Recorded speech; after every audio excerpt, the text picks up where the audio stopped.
Introduction. Good thinkers are always in demand.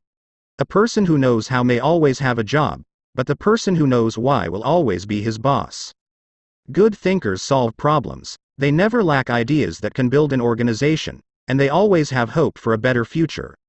Good thinkers rarely find themselves at the mercy of ruthless people who would take advantage of them or try to deceive them. People like Nazi dictator Adolf Hitler, who once boasted, "What luck for rulers that men do not think." Those who develop the process of good thinking can rule themselves, even while under an oppressive ruler or in other difficult circumstances. In short, good thinkers are successful. I've studied successful people for 40 years, and though the diversity you find among them is astounding, I've found that they are all alike in one way: how they think. That is the one thing that separates successful people from unsuccessful ones. And here's the good news: how successful people think can be learned. If you change your thinking, you can change your life. Why you should change your thinking.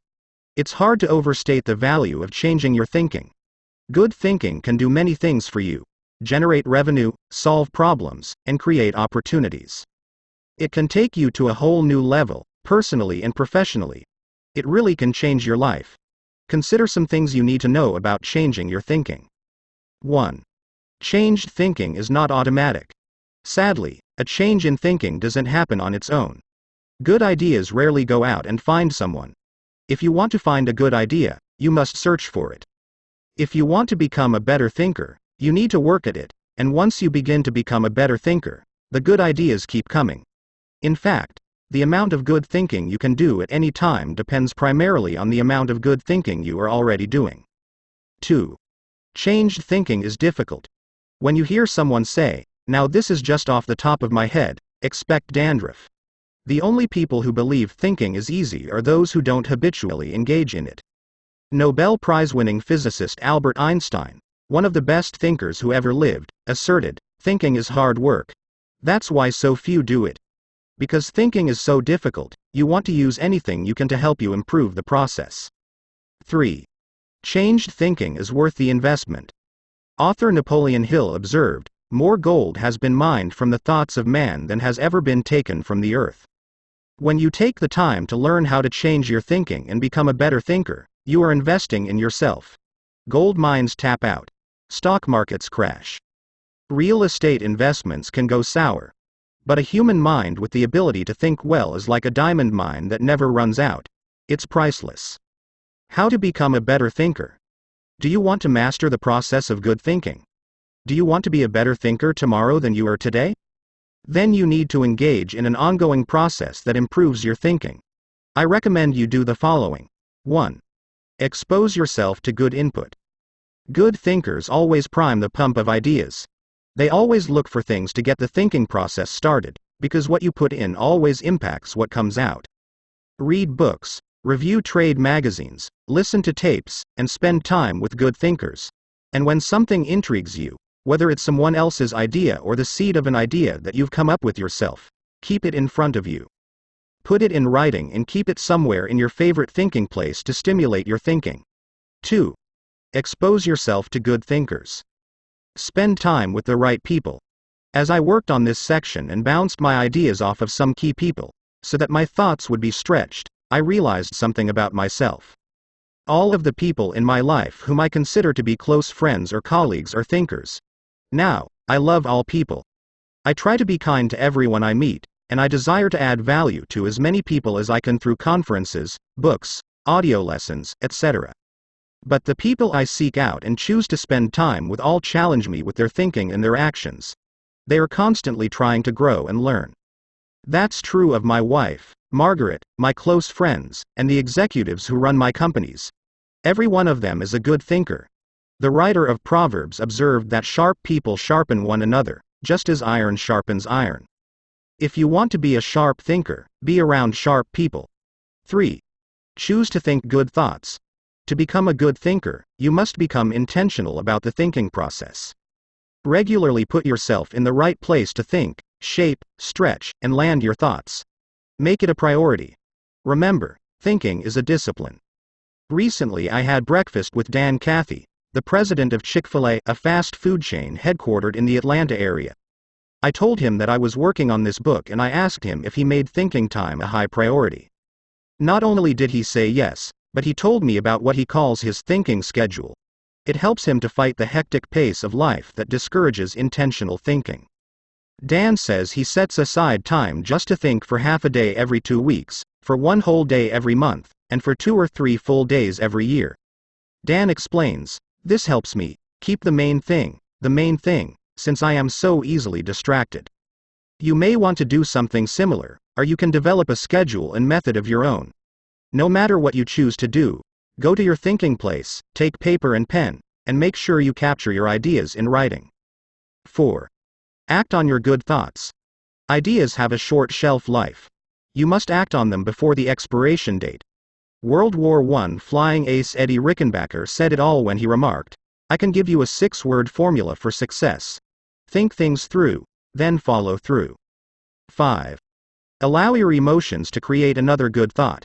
To start the thinking process, you cannot rely on your feelings.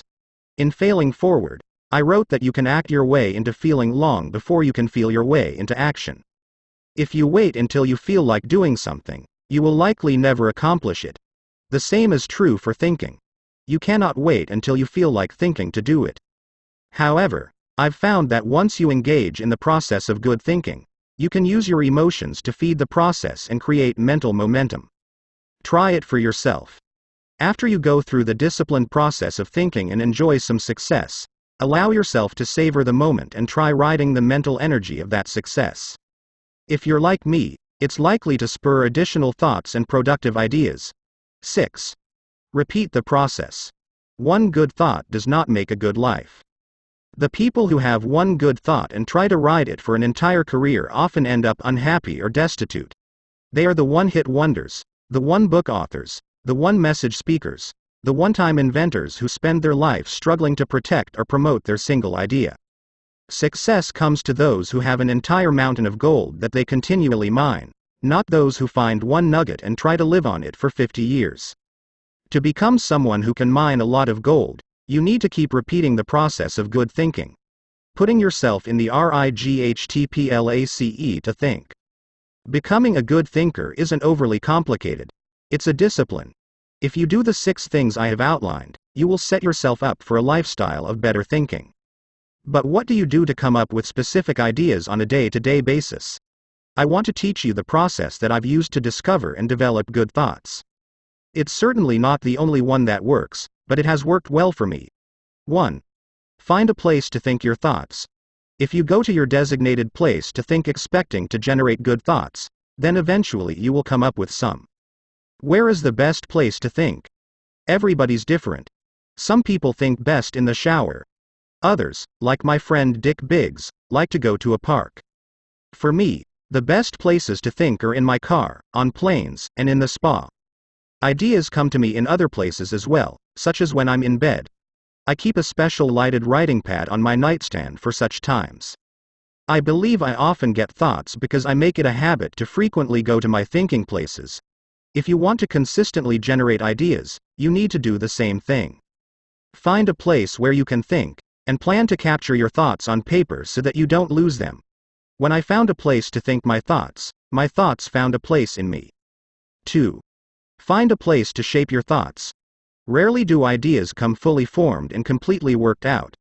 Most of the time, they need to be shaped until they have substance. As my friend Dan Ryland says, they have to stand the test of clarity and questioning. During the shaping time, you want to hold an idea up to strong scrutiny. Many times a thought that seemed outstanding late at night looks pretty silly in the light of day. Ask questions about your ideas. Fine-tune them. One of the best ways to do that is to put your thoughts in writing. Professor, college president, and U.S. Senator S.I. Hayakawa wrote, "Learning to write is learning to think." You don't know anything clearly unless you can state it in writing. As you shape your thoughts, you find out whether an idea has potential. You learn what you have. You also learn some things about yourself. The shaping time thrills me because it embodies humor. The thoughts that don't work often provide comic relief. Humility. The moments when I connect with God Ami. Excitement. I love to play out an idea mentally. I call it futuring it. Creativity.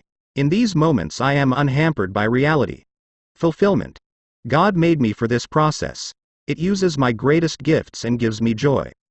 Honesty. As I turn over an idea in my mind, I discover my true motives. Passion.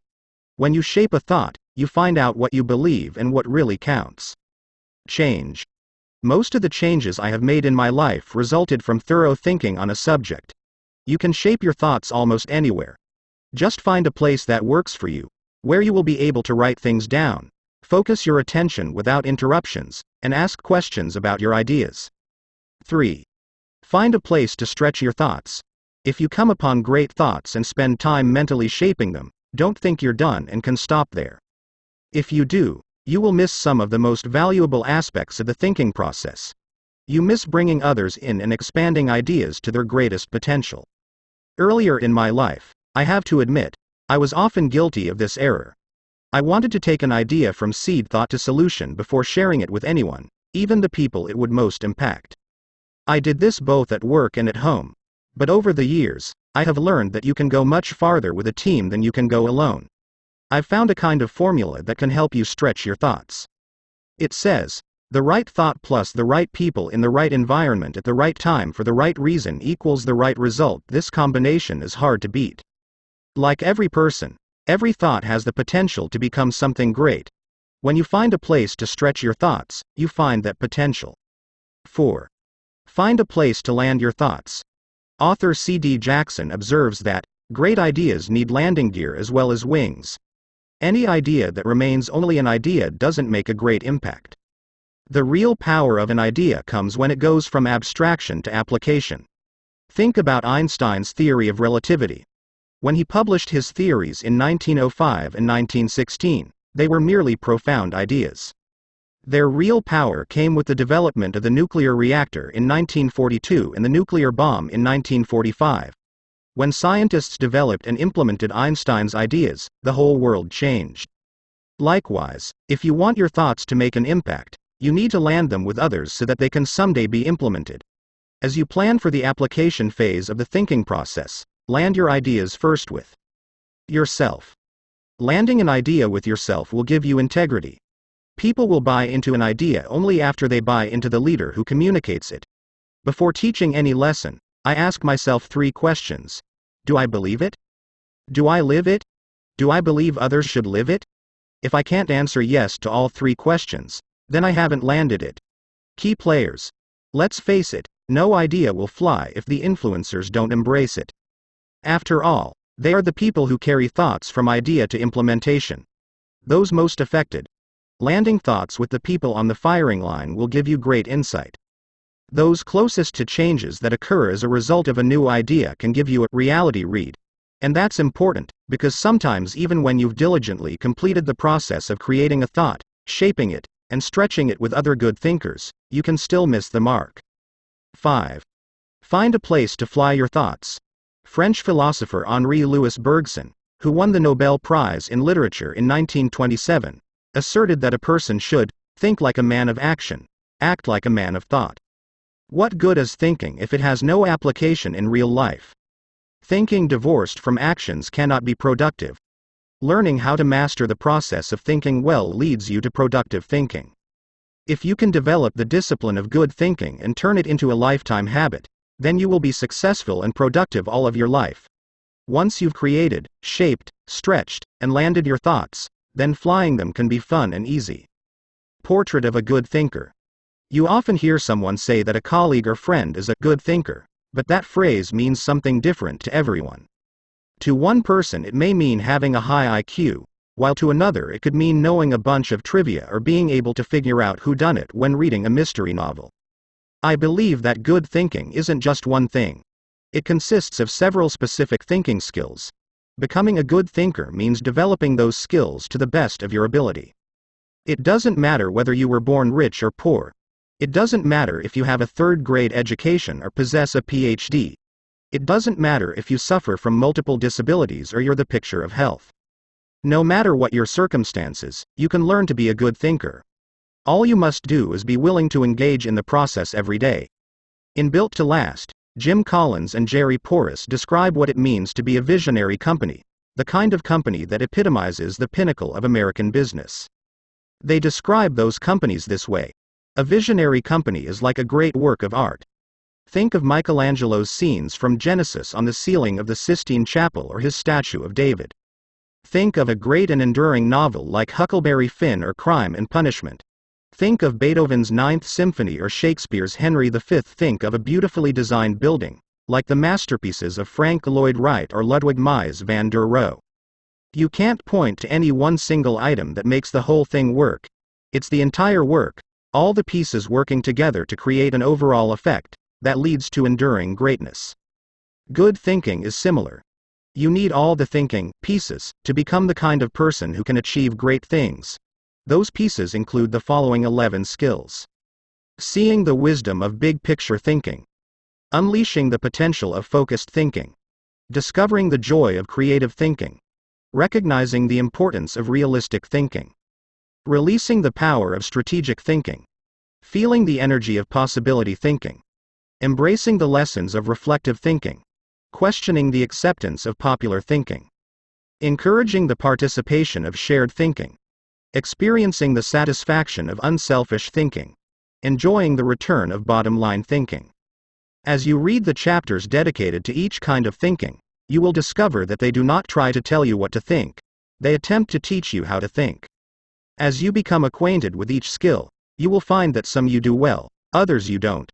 Learn to develop each of those kinds of thinking, and you will become a better thinker.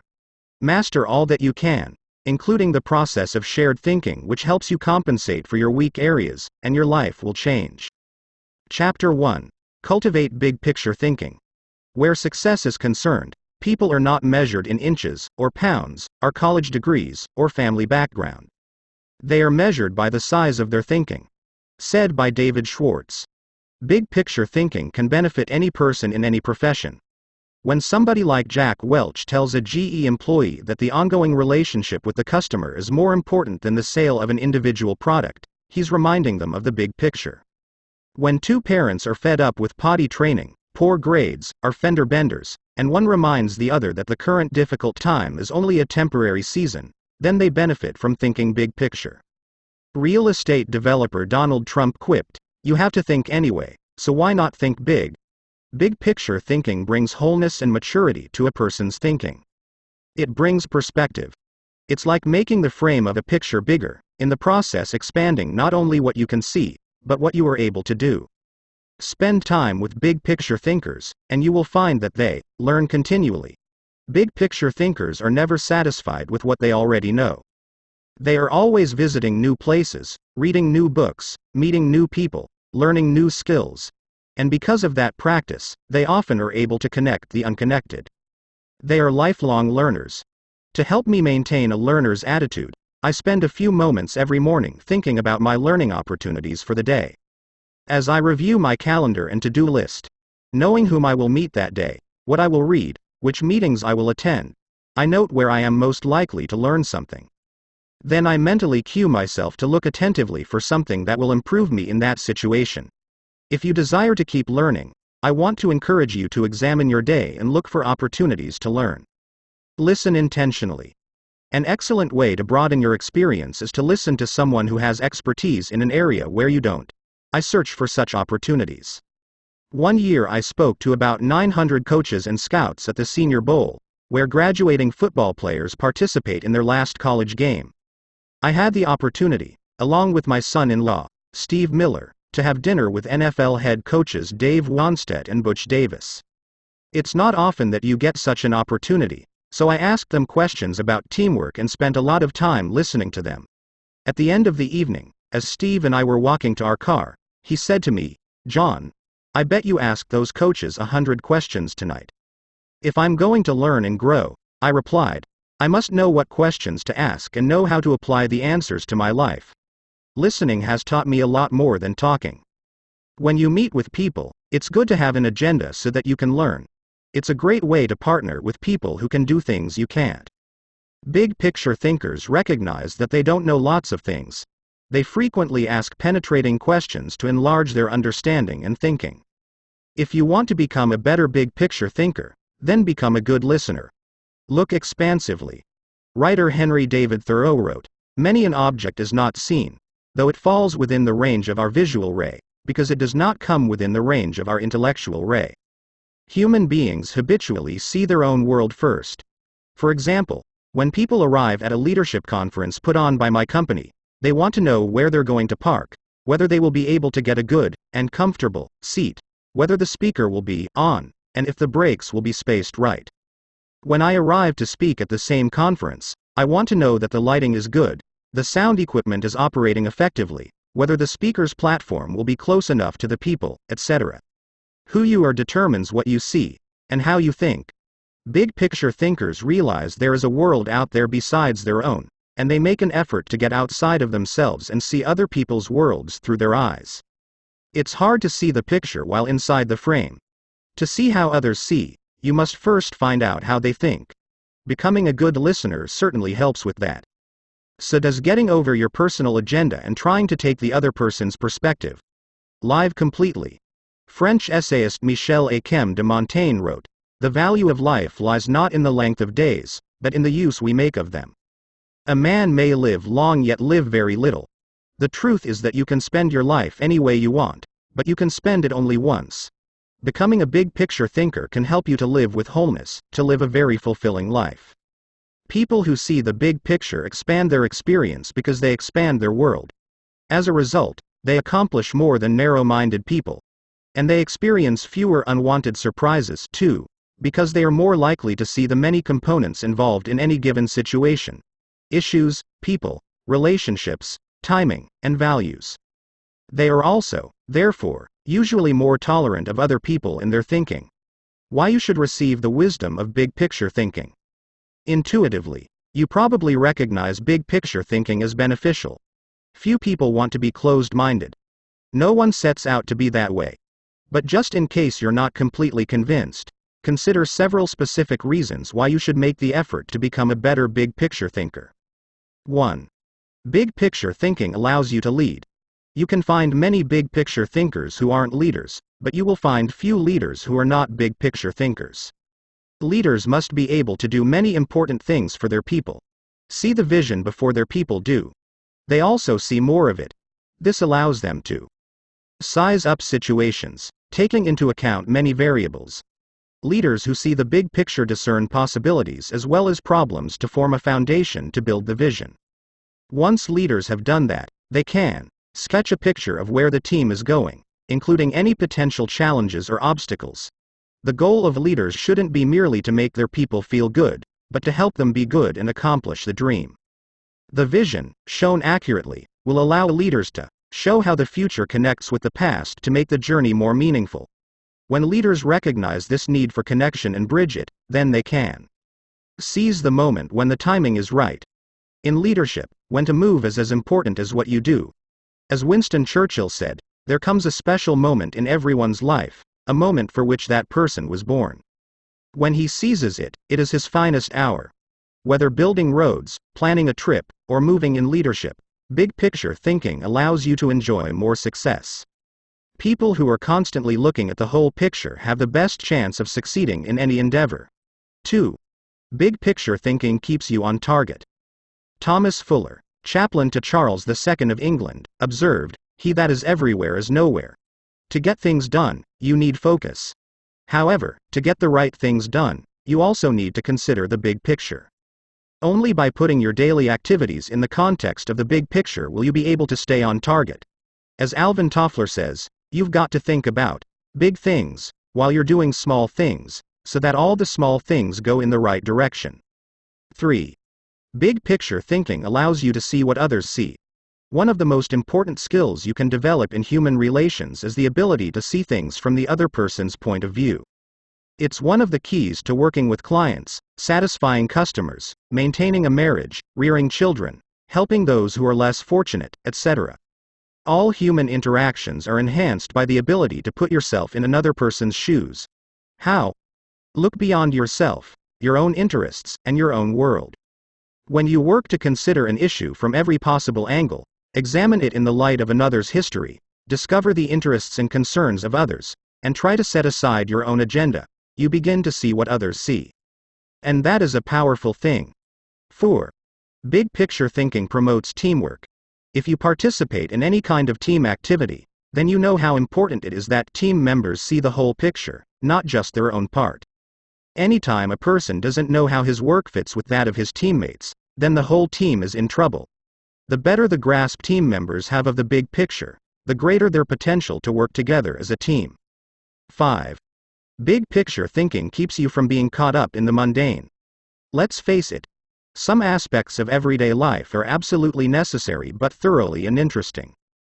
Big picture thinkers don't let the grind get to them, because they don't lose sight of the all-important overview. They know that the person who forgets the ultimate is a slave to the immediate. 6. Big picture thinking helps you to chart uncharted territory. Have you ever heard the expression, "We'll cross that bridge when we come to it"? That phrase undoubtedly was coined by someone who had trouble seeing the big picture. The world was built by people who crossed bridges in their minds long before anyone else did. The only way to break new ground or move into uncharted territory is to look beyond the immediate and see the big picture. How to acquire the wisdom of big picture thinking? If you desire to seize new opportunities and open new horizons, then you need to add big picture thinking to your abilities. To become a good thinker better able to see the big picture, keep in mind the following suggestions. 1. Don't strive for certainty. Big picture thinkers are comfortable with ambiguity. They don't try to force every observation or piece of data into pre-formulated mental cubby holes. They think broadly and can juggle many seemingly contradictory thoughts in their minds. If you want to cultivate the ability to think big picture, then you must get used to embracing and dealing with complex and diverse ideas. 2. Learn from every experience. Big picture thinkers broaden their outlook by striving to learn from every experience. They don't rest on their successes, they learn from them. More importantly, they learn from their failures. They can do that because they remain teachable. Varied experiences, both positive and negative, help you see the big picture. The greater the variety of experience and success, the more potential to learn you have. If you desire to be a big picture thinker, then get out there and try a lot of things, take a lot of chances, and take time to learn after every victory or defeat. 3. Gain insight from a variety of people. Big picture thinkers learn from their experiences, but they also learn from experiences they don't have. That is, they learn by receiving insight from others, from customers, employees, colleagues, and leaders. If you desire to broaden your thinking and see more of the big picture, then seek out counselors to help you. But be wise in whom you ask for advice. Gaining insight from a variety of people doesn't mean stopping anyone and everyone in hallways and grocery store lines and asking what they think about a given subject. Be selective. Talk to people who know and care about you, who know their field, and who bring experience deeper and broader than your own. 4. Give yourself permission to expand your world. If you want to be a big picture thinker, you will have to go against the flow of the world. Society wants to keep people in boxes. Most people are married mentally to the status quo. They want what was, not what can be. They seek safety and simple answers.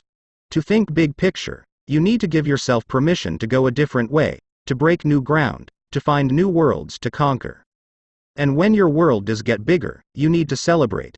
Never forget there is more out there in the world than what you've experienced.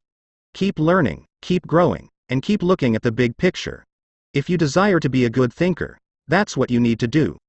Thinking question: am I thinking beyond myself and my world so that I process ideas with a holistic perspective? Chapter 2. Engage in focused thinking. He did each thing as if he did nothing else. Spoken of novelist Charles Dickens. Philosopher Bertrand Russell once asserted, to be able to concentrate for a considerable time is essential to difficult achievement. Sociologist Robert Lind observed that knowledge is power only if a man knows what facts are not to bother about. Focused thinking removes distractions and mental clutter so that you can concentrate on an issue and think with clarity. Focused thinking can do several things for you. 1. Focused thinking harnesses energy toward a desired goal.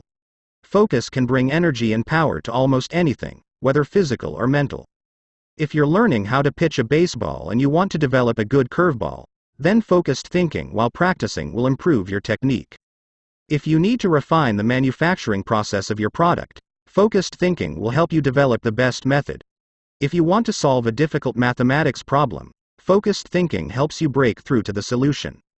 The greater the difficulty of a problem or issue too, focused thinking gives ideas time to develop.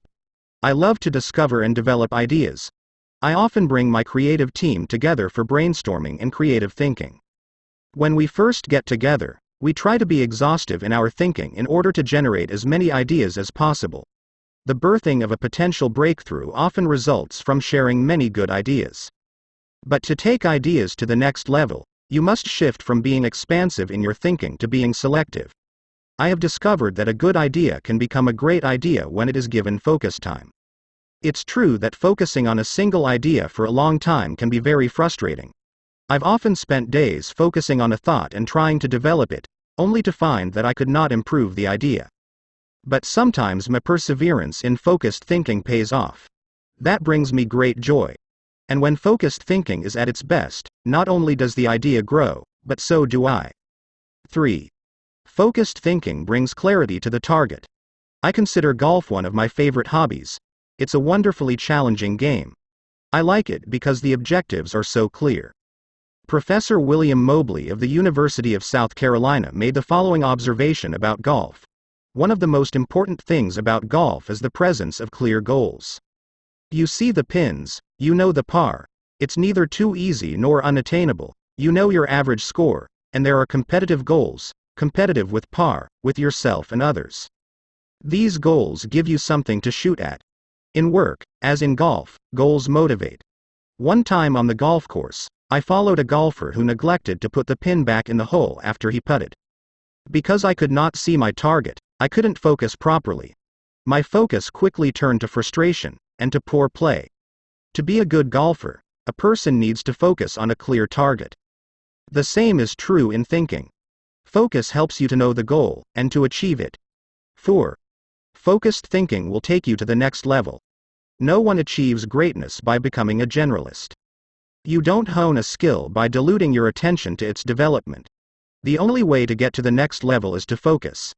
No matter whether your goal is to increase your level of play, sharpen your business plan, improve your bottom line, develop your subordinates, or solve personal problems, you need to focus. Author Harry A. Overstreet observed, "The immature mind hops from one thing to another. The mature mind seeks to follow through." Where should you focus? Yourthinking. Does every area of your life deserve dedicated, focused thinking time? Of course. The answer is no. Be selective, not exhaustive, in your focused thinking. For me, that means dedicating in-depth thinking time to 4 areas: leadership, creativity, communication, and intentional networking. Your choices will probably differ from mine. Here are a few suggestions to help you figure them out. Identify your priorities. First, take into account your priorities for yourself, your family, and your team. Author, consultant, and award-winning thinker Edward de Bono quipped, "A conclusion is the place where you get tired of thinking." Unfortunately, many people land on priorities based on where they run out of steam. You certainly don't want to do that. Nor do you want to let others set your agenda. There are many ways to determine priorities. If you know yourself well, begin by focusing on your strengths, the things that make best use of your skills and God-given talents. You might also focus on what brings the highest return and reward. Do what you enjoy most and do best. You could use the 80-20 rule. Give 80% of your effort to the top 20%, most important, activities. Another way is to focus on exceptional opportunities that promise a huge return. It comes down to this. Give your attention to the areas that bear fruit. Discover your gifts. Not all people are self-aware and have a good handle on their own skills, gifts, and talents. They are a little like the comic strip character Charlie Brown. One day after striking out in a baseball game, he says, "Rats, I'll never be a big league player. I just don't have it. All my life I've dreamed of playing in the big leagues, but I'll never make it." To which Lucy replies, "Charlie Brown, you're thinking too far ahead. What you need to do is set more immediate goals for yourself." For a moment, Charlie Brown sees a ray of hope. "Immediate goals?" he says. "Yes," answers Lucy. "Start with the next inning. When you go out to pitch, see if you can walk out to the mound without falling down. I've met many individuals who grew up in a household full of Lucys. They received little encouragement or affirmation, and as a result seem at a loss for direction. If you have that kind of background, you need to work extra hard to figure out what your gifts are. Take a personality profile such as DISC or Myers-Briggs. Interview positive friends and family members to see where they think you shine. Spend some time reflecting on past successes. If you're going to focus your thinking in your areas of strength, you need to know what they are. Develop your dream. If you want to achieve great things, you need to have a great dream. If you're not sure of your dream, use your focused thinking time to help you discover it. If your thinking has returned to a particular area time after time, you may be able to discover your dream there. Give it more focused time and see what happens. Once you find your dream, move forward without second guessing. Take the advice of Satchel Paige. Don't look back. Something might be gaining on you. The younger you are, the more likely you will give your attention to many things. That's good because if you're young, you're still getting to know yourself, your strengths and weaknesses. If you focus your thinking on only one thing and your aspirations change, then you've wasted your best mental energy. As you get older and more experienced, the need to focus becomes more critical. The farther and higher you go, the more focused you can be, and need to be. How can you stay focused?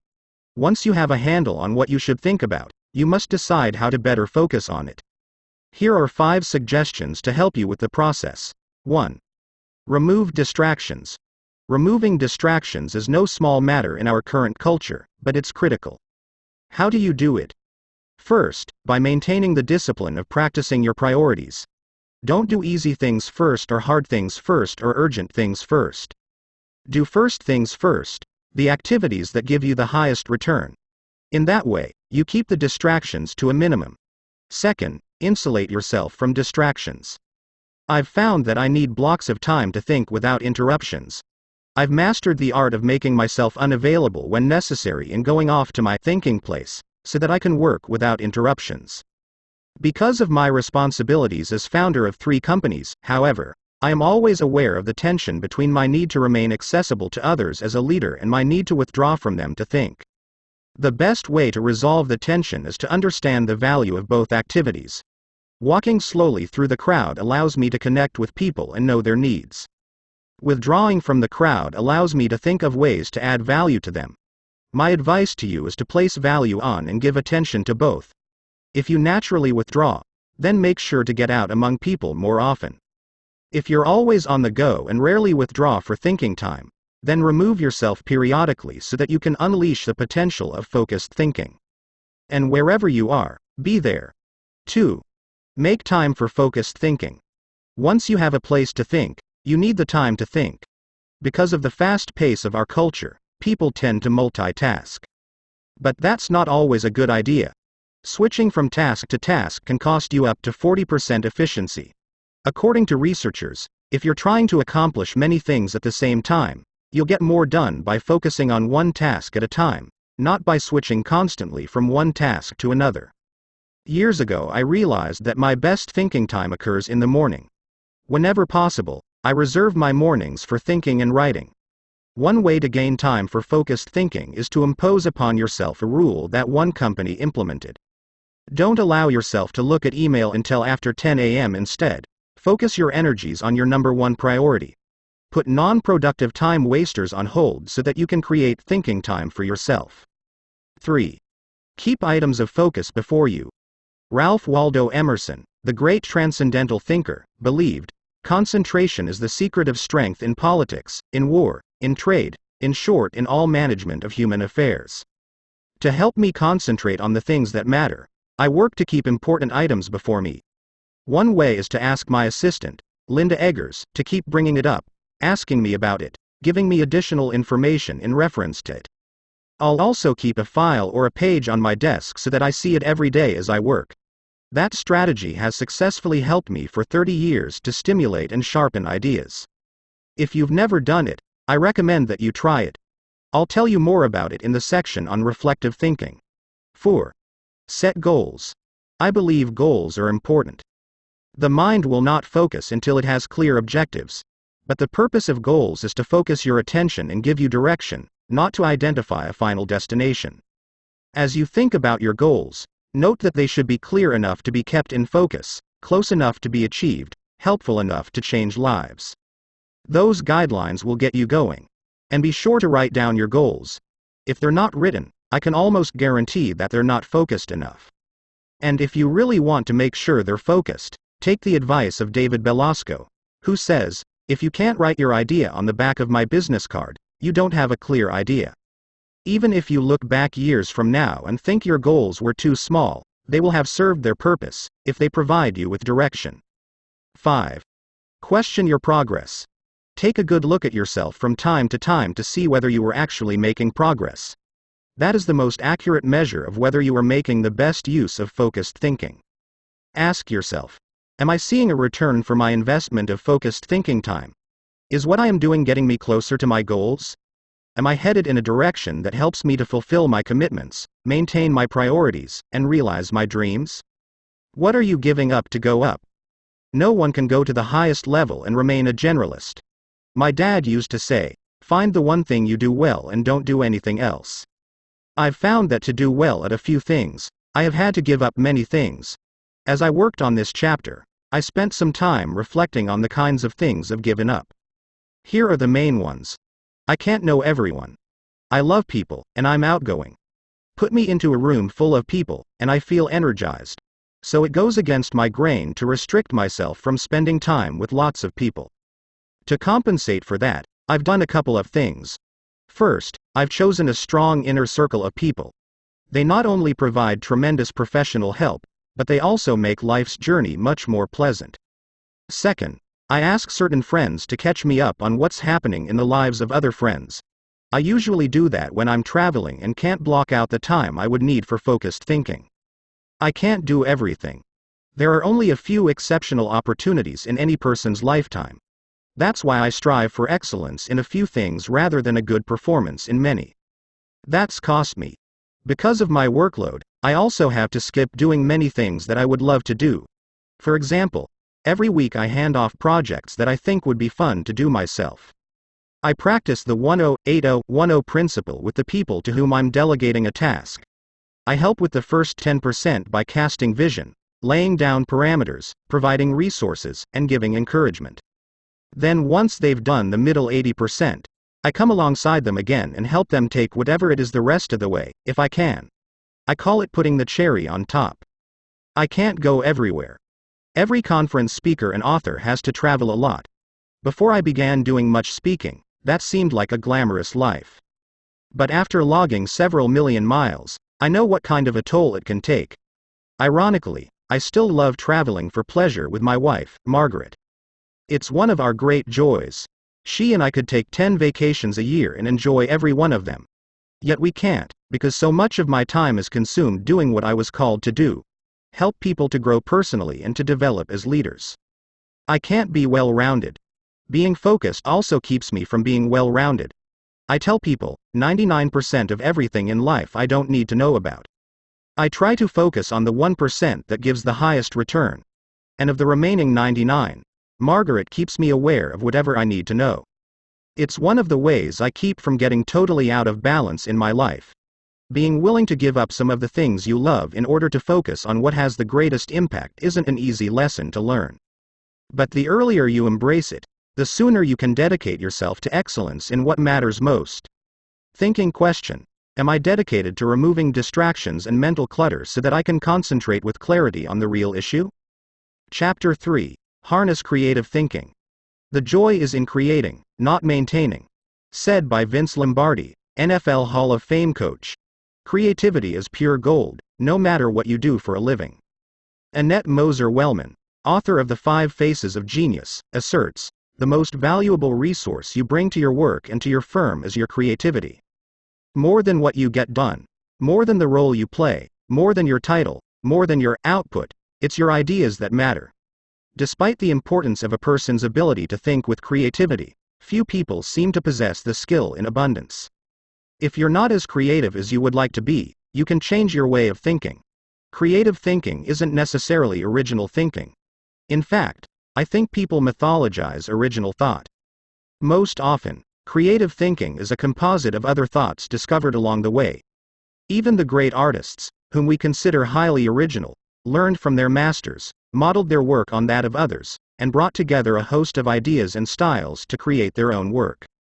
Study art, and you will see threads that run through the work of all artists and artistic movements, connecting them to other artists who went before them. Characteristics of creative thinkers. Perhaps you're not even sure what I mean when I ask whether you are a creative thinker. Consider some characteristics that creative thinkers have in common. Creative thinkers value ideas. Annette Moser-Wellman observes, highly creative people are dedicated to ideas. They don't rely on their talent alone. They rely on their discipline. Their imagination is like a second skin. They know how to manipulate it to its fullest. Creativity is about having ideas, lots of them. You will have ideas only if you value ideas. Creative thinkers explore options. I've yet to meet a creative thinker who didn't love options. Exploring a multitude of possibilities helps to stimulate the imagination, and imagination is crucial to creativity. As Albert Einstein put it, imagination is more important than knowledge. People who know me well will tell you that I place a very high value on options. Why? Because they provide the key to finding the best answer, not the only answer. Good thinkers come up with the best answers. They create backup plans that provide them with alternatives. They enjoy freedom that others do not possess. And they will influence and lead others. Creative thinkers embrace ambiguity. Writer H. L. Mencken said, "It is the dull man who is always sure, and the sure man who is always dull." Creative people don't feel the need to stamp out uncertainty. They see all kinds of inconsistencies and gaps in life, and they often take delight in exploring those gaps, or in using their imagination to fill them in. Creative thinkers celebrate the offbeat. Creativity, by its very nature, often explores off of the beaten path and goes against the grain. Diplomat and longtime president of Yale University Kingman Brewster said, "There is a correlation between the creative and the screwball. So we must suffer the screwball gladly. To foster creativity in yourself or others, be willing to tolerate a little oddness." Creative thinkers connect the unconnected. Because creativity utilizes the ideas of others, there's great value in being able to connect one idea to another, especially to seemingly unrelated ideas. Graphic designer Tim Hansen says, "Creativity is especially expressed in the ability to make connections, to make associations, to turn things around and express them in a new way." Creating additional thoughts is like taking a trip in your car. You may know where you are going, but only as you move toward your destination can you see and experience things in a way not possible before you started. Creative thinking works something like this. Think, collect, create, correct, connect. Once you begin to think, you are free to collect. You ask yourself, what material relates to this thought? Once you have the material, you ask, what ideas can make the thought better? That can start to take an idea to the next level. After that, you can correct or refine it by asking, what changes can make these ideas better? Finally, you connect the ideas by positioning them in the right context to make the thought complete and powerful. Creative thinkers don't fear failure. Creativity demands the ability to be unafraid of failure because creativity equals failure. You may be surprised to hear such a statement, but it's true. Charles Frankel asserts that anxiety is the essential condition of intellectual and artistic creation. Creativity requires a willingness to look stupid. It means getting out on a limb, knowing that the limb often breaks. Creative people know these things and still keep searching for new ideas. They just don't let the ideas that don't work prevent them from coming up with more ideas that do work. Why you should discover the joy of creative thinking. Creativity can improve a person's quality of life. Here are 5 specific things creative thinking has the potential to do for you. 1. Creative thinking adds value to everything. Wouldn't you enjoy a limitless reservoir of ideas that you could draw upon at any time? That's what creative thinking gives you. For that reason, no matter what you are currently able to do, creativity can increase your capabilities. Creativity is being able to see what everybody else has seen and think what nobody else has thought so that you can do what nobody else has done. Sometimes creative thinking lies along the lines of invention, where you break new ground. Other times it moves along the lines of innovation, which helps you to do old things in a new way. But either way, it's seeing the world through sufficiently new eyes so that new solutions appear. That always adds value. 2. Creative thinking compounds. Over the years, I've found that creative thinking is hard work, but creative thinking compounds given enough time and focus, perhaps more than any other kind of thinking. Creative thinking builds on itself and increases the creativity of the thinker. Poet Maya Angelou observed, "You can't use up creativity. The more you use, the more you have." Sadly, too often creativity is smothered rather than nurtured. There has to be a climate in which new ways of thinking, perceiving, questioning are encouraged. If you cultivate creative thinking in an environment that nurtures creativity, there's no telling what kind of ideas you can come up with. I'll talk more on that later. 3. Creative thinking draws people to you and your ideas. Creativity is intelligence having fun.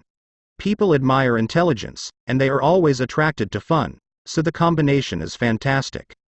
If anyone could be said to have fun with his intelligence, it was Leonardo da Vinci. The diversity of his ideas and expertise staggers the mind. He was a painter, architect, sculptor, anatomist, musician, inventor, and engineer. The term Renaissance man was coined because of him.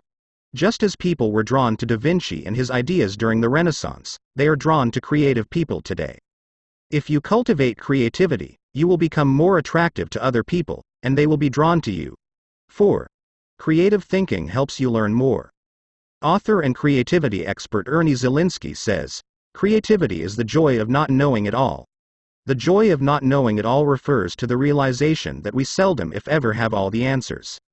We always have the ability to generate more solutions to just about any problem. Being creative is being able to see or imagine a great deal of opportunity to life's problems. Creativity is having options. It almost seems too obvious to say, but if you are always actively seeking new ideas, you will learn. Creativity is teachability. It's seeing more solutions than problems. And the greater the quantity of thoughts, the greater the chance for learning something new. 5. Creative thinking challenges the status quo. If you desire to improve your world, or even your own situation, then creativity will help you. The status quo and creativity are incompatible. Creativity and innovation always walk hand in hand. How to discover the joy of creative thinking? At this point you may be saying, "Okay, I'm convinced that creative thinking is important. But how do I find the creativity within me? How do I discover the joy of creative thought?" Here are 5 ways to do it. 1. Remove creativity killers. Economics professor and humor author Stephen Leacock said, "Personally, I would sooner have written Alice in Wonderland than the whole Encyclopedia Britannica." He valued the warmth of creativity over cold facts. If you do too, then you need to eliminate attitudes that devalue creative thinking. Take a look at the following phrases. They are almost guaranteed to kill creative thinking anytime you hear, or think, them. "I'm not a creative person." "Follow the rules." "Don't ask questions." "Don't be different." "Stay within the lines." "There is only one way." "Don't be foolish." "Be practical." "Be serious." "Think of your image." That's not logical. It's not practical. It's never been done. It can't be done. It didn't work for them. We tried that before. It's too much work. We can't afford to make a mistake. It will be too hard to administer. We don't have the time. We don't have the money. Yes, but play as frivolous, failure as final. If you think you have a great idea, don't let anyone talk you out of it even if it sounds foolish. Don't let yourself or anyone else subject you to creativity killers. After all, you can't do something new and exciting if you force yourself to stay in the same old rut. Don't just work harder at the same old thing. Make a change. 2. Think creatively by asking the right questions. Creativity is largely a matter of asking the right questions.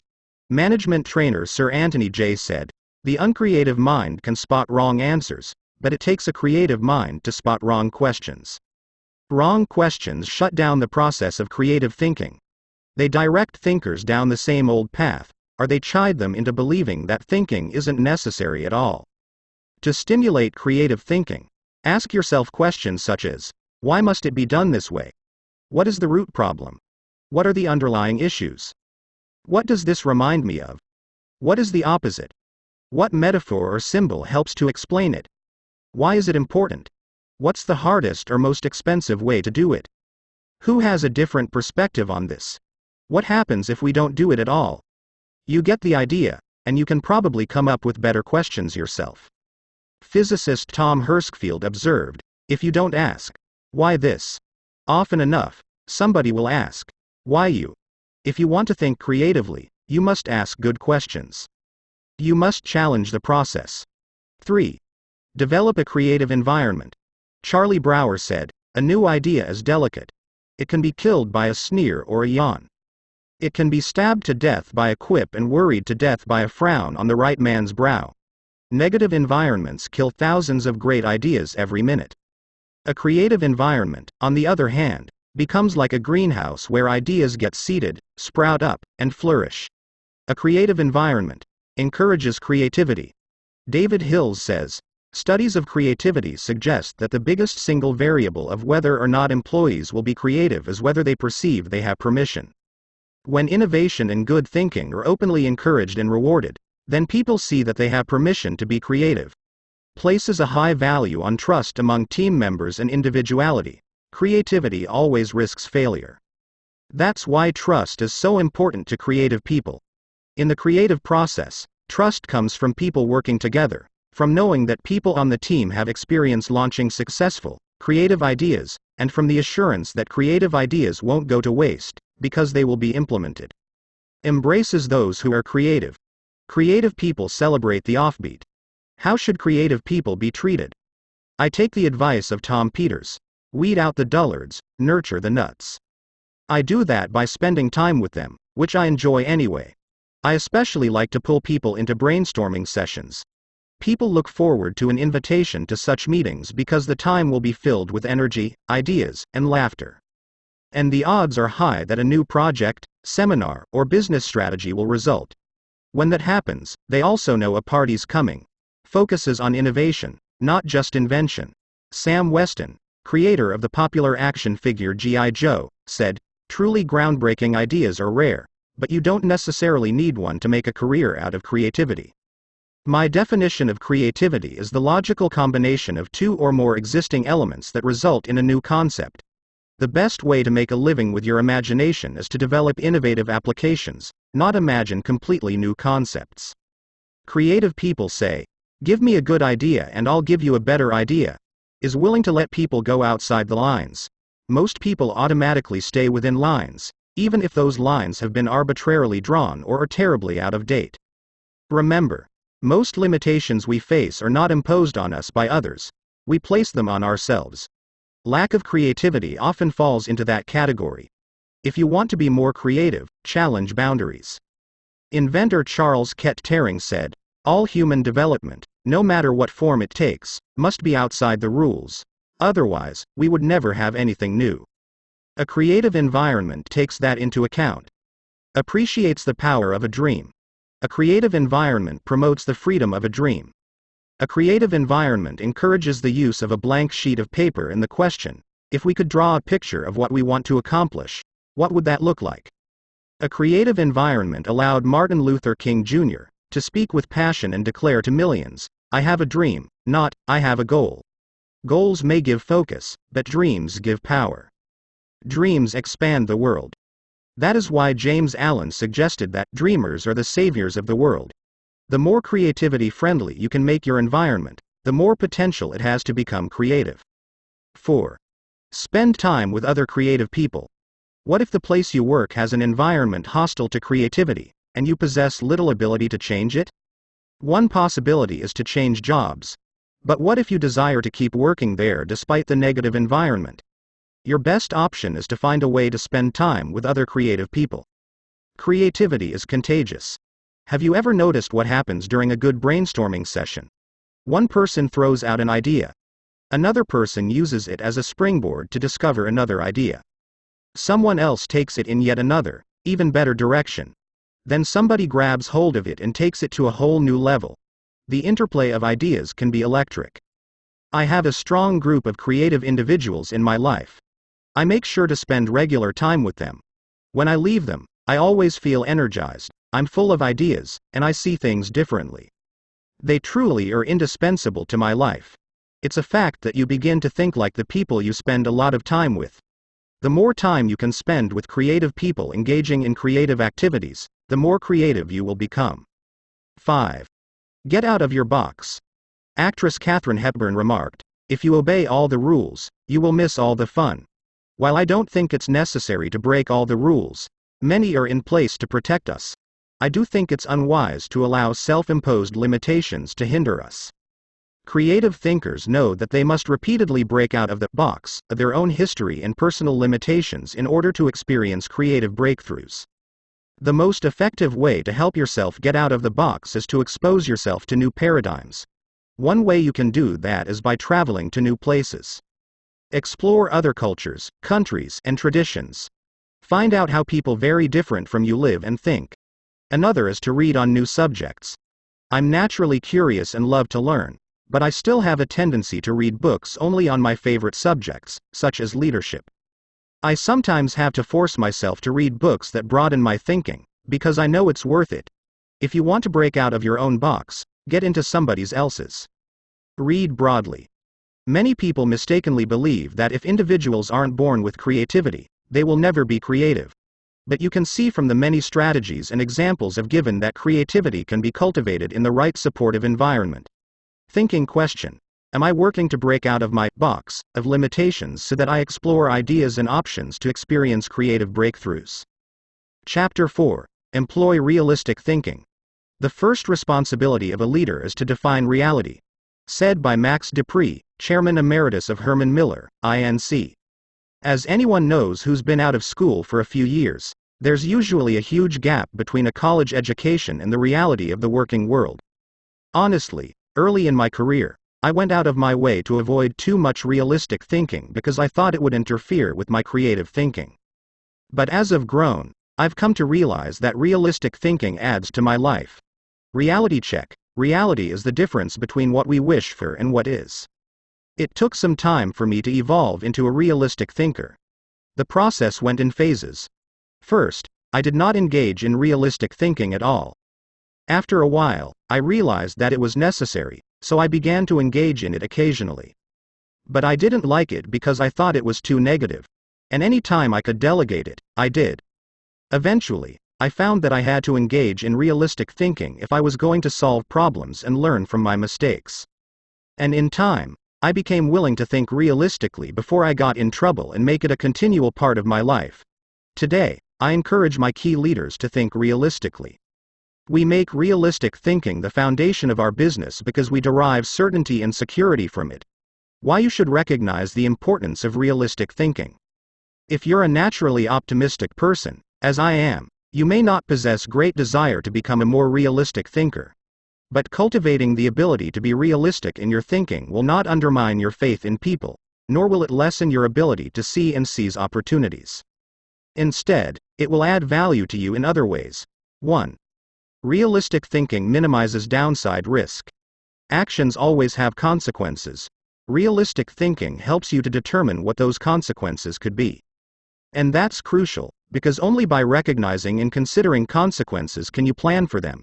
If you plan for the worst-case scenario, you can minimize the downside risk. 2. Realistic thinking gives you a target and game plan. I've known businesspeople who were not realistic thinkers. Here's the good news. They were very positive and had a high degree of hope for their business. Here's the bad news. Hope is not a strategy. Realistic thinking leads to excellence in leadership and management because it requires people to face reality. They begin to define their target and develop a game plan to hit it. When people engage in realistic thinking, they also begin to simplify practices and procedures, which results in better efficiency. Truthfully, in business only a few decisions are important. Realistic thinkers understand the difference between the important decisions and those that are merely necessary in the normal course of business. The decisions that matter relate directly to your purpose. James Allen was right when he wrote, "Until thought is linked with purpose, there is no intelligent accomplishment." 3. Realistic thinking is a catalyst for change. People who rely on hope for their success rarely make change a high priority. If you have only hope, you imply that achievement and success are out of your hands. It's a matter of luck or chance. Why bother changing? Realistic thinking can dispel that kind of wrong attitude.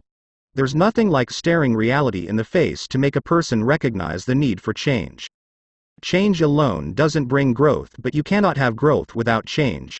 4. Realistic thinking provides security. Anytime you have thought through the worst that can happen and you have developed contingency plans to meet it, you become more confident and secure. It's reassuring to know that you are unlikely to be surprised. Disappointment is the difference between expectations and reality. Realistic thinking minimizes the difference between the two. 5. Realistic thinking gives you credibility. Realistic thinking helps people to buy into the leader and his or her vision. Leaders continually surprised by the unexpected soon lose credibility with their followers.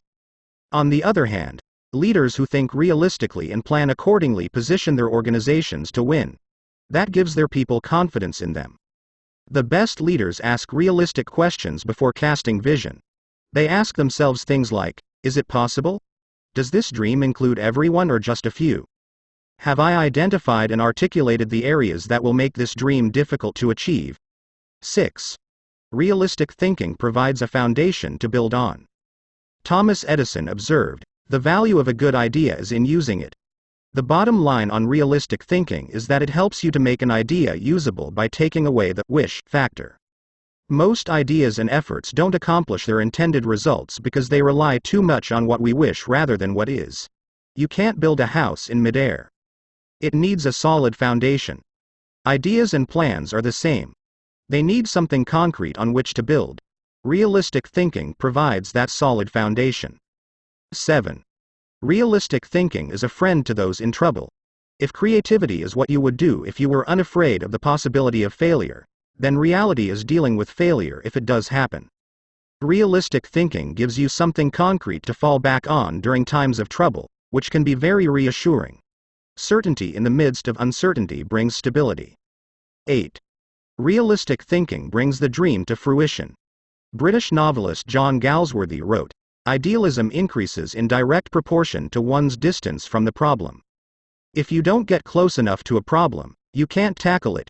If you don't take a realistic look at your dream, and what it will take to accomplish it, you will never achieve it. Realistic thinking helps to pave the way for bringing any dream to fruition. How to recognize the importance of realistic thinking?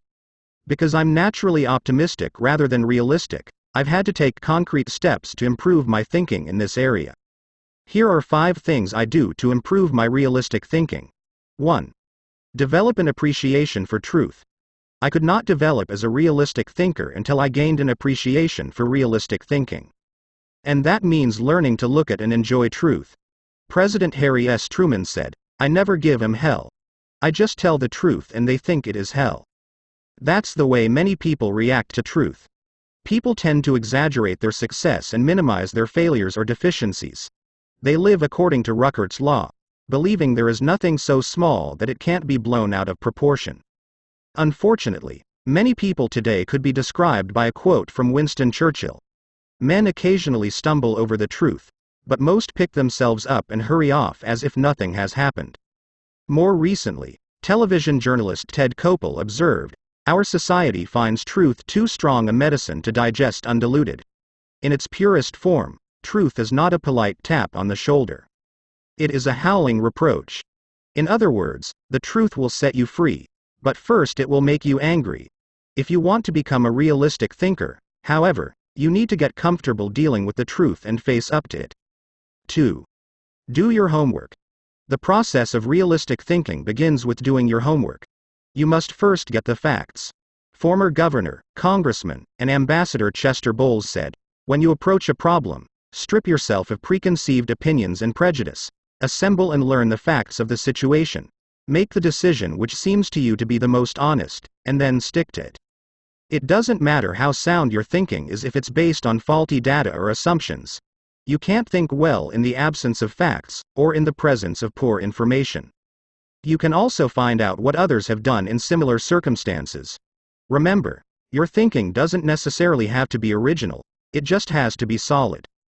Why not learn all that you can from good thinkers who have faced similar situations in the past? Some of my best thinking has been done by others. 3. Think through the pros and cons. There's nothing like taking the time to really examine the pros and cons of an issue to give you a strong dose of reality.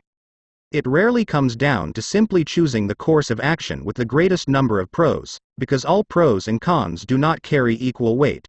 But that's not the value of the exercise, anyway. Rather, it helps you to dig into the facts, examine an issue from many angles, and really count the cost of a possible course of action. 4. Picture the worst-case scenario. The essence of realistic thinking is discovering, picturing, and examining the worst-case scenario. Ask yourself questions such as, what if sales fall short of projections? What if revenue hits rock bottom? Not an optimist's rock bottom, but real rock bottom. What if we don't win the account? What if the client doesn't pay us? What if we have to do the job short-handed? What if our best player gets sick? What if all the colleges reject my application?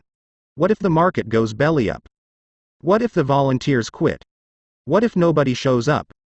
You get the idea.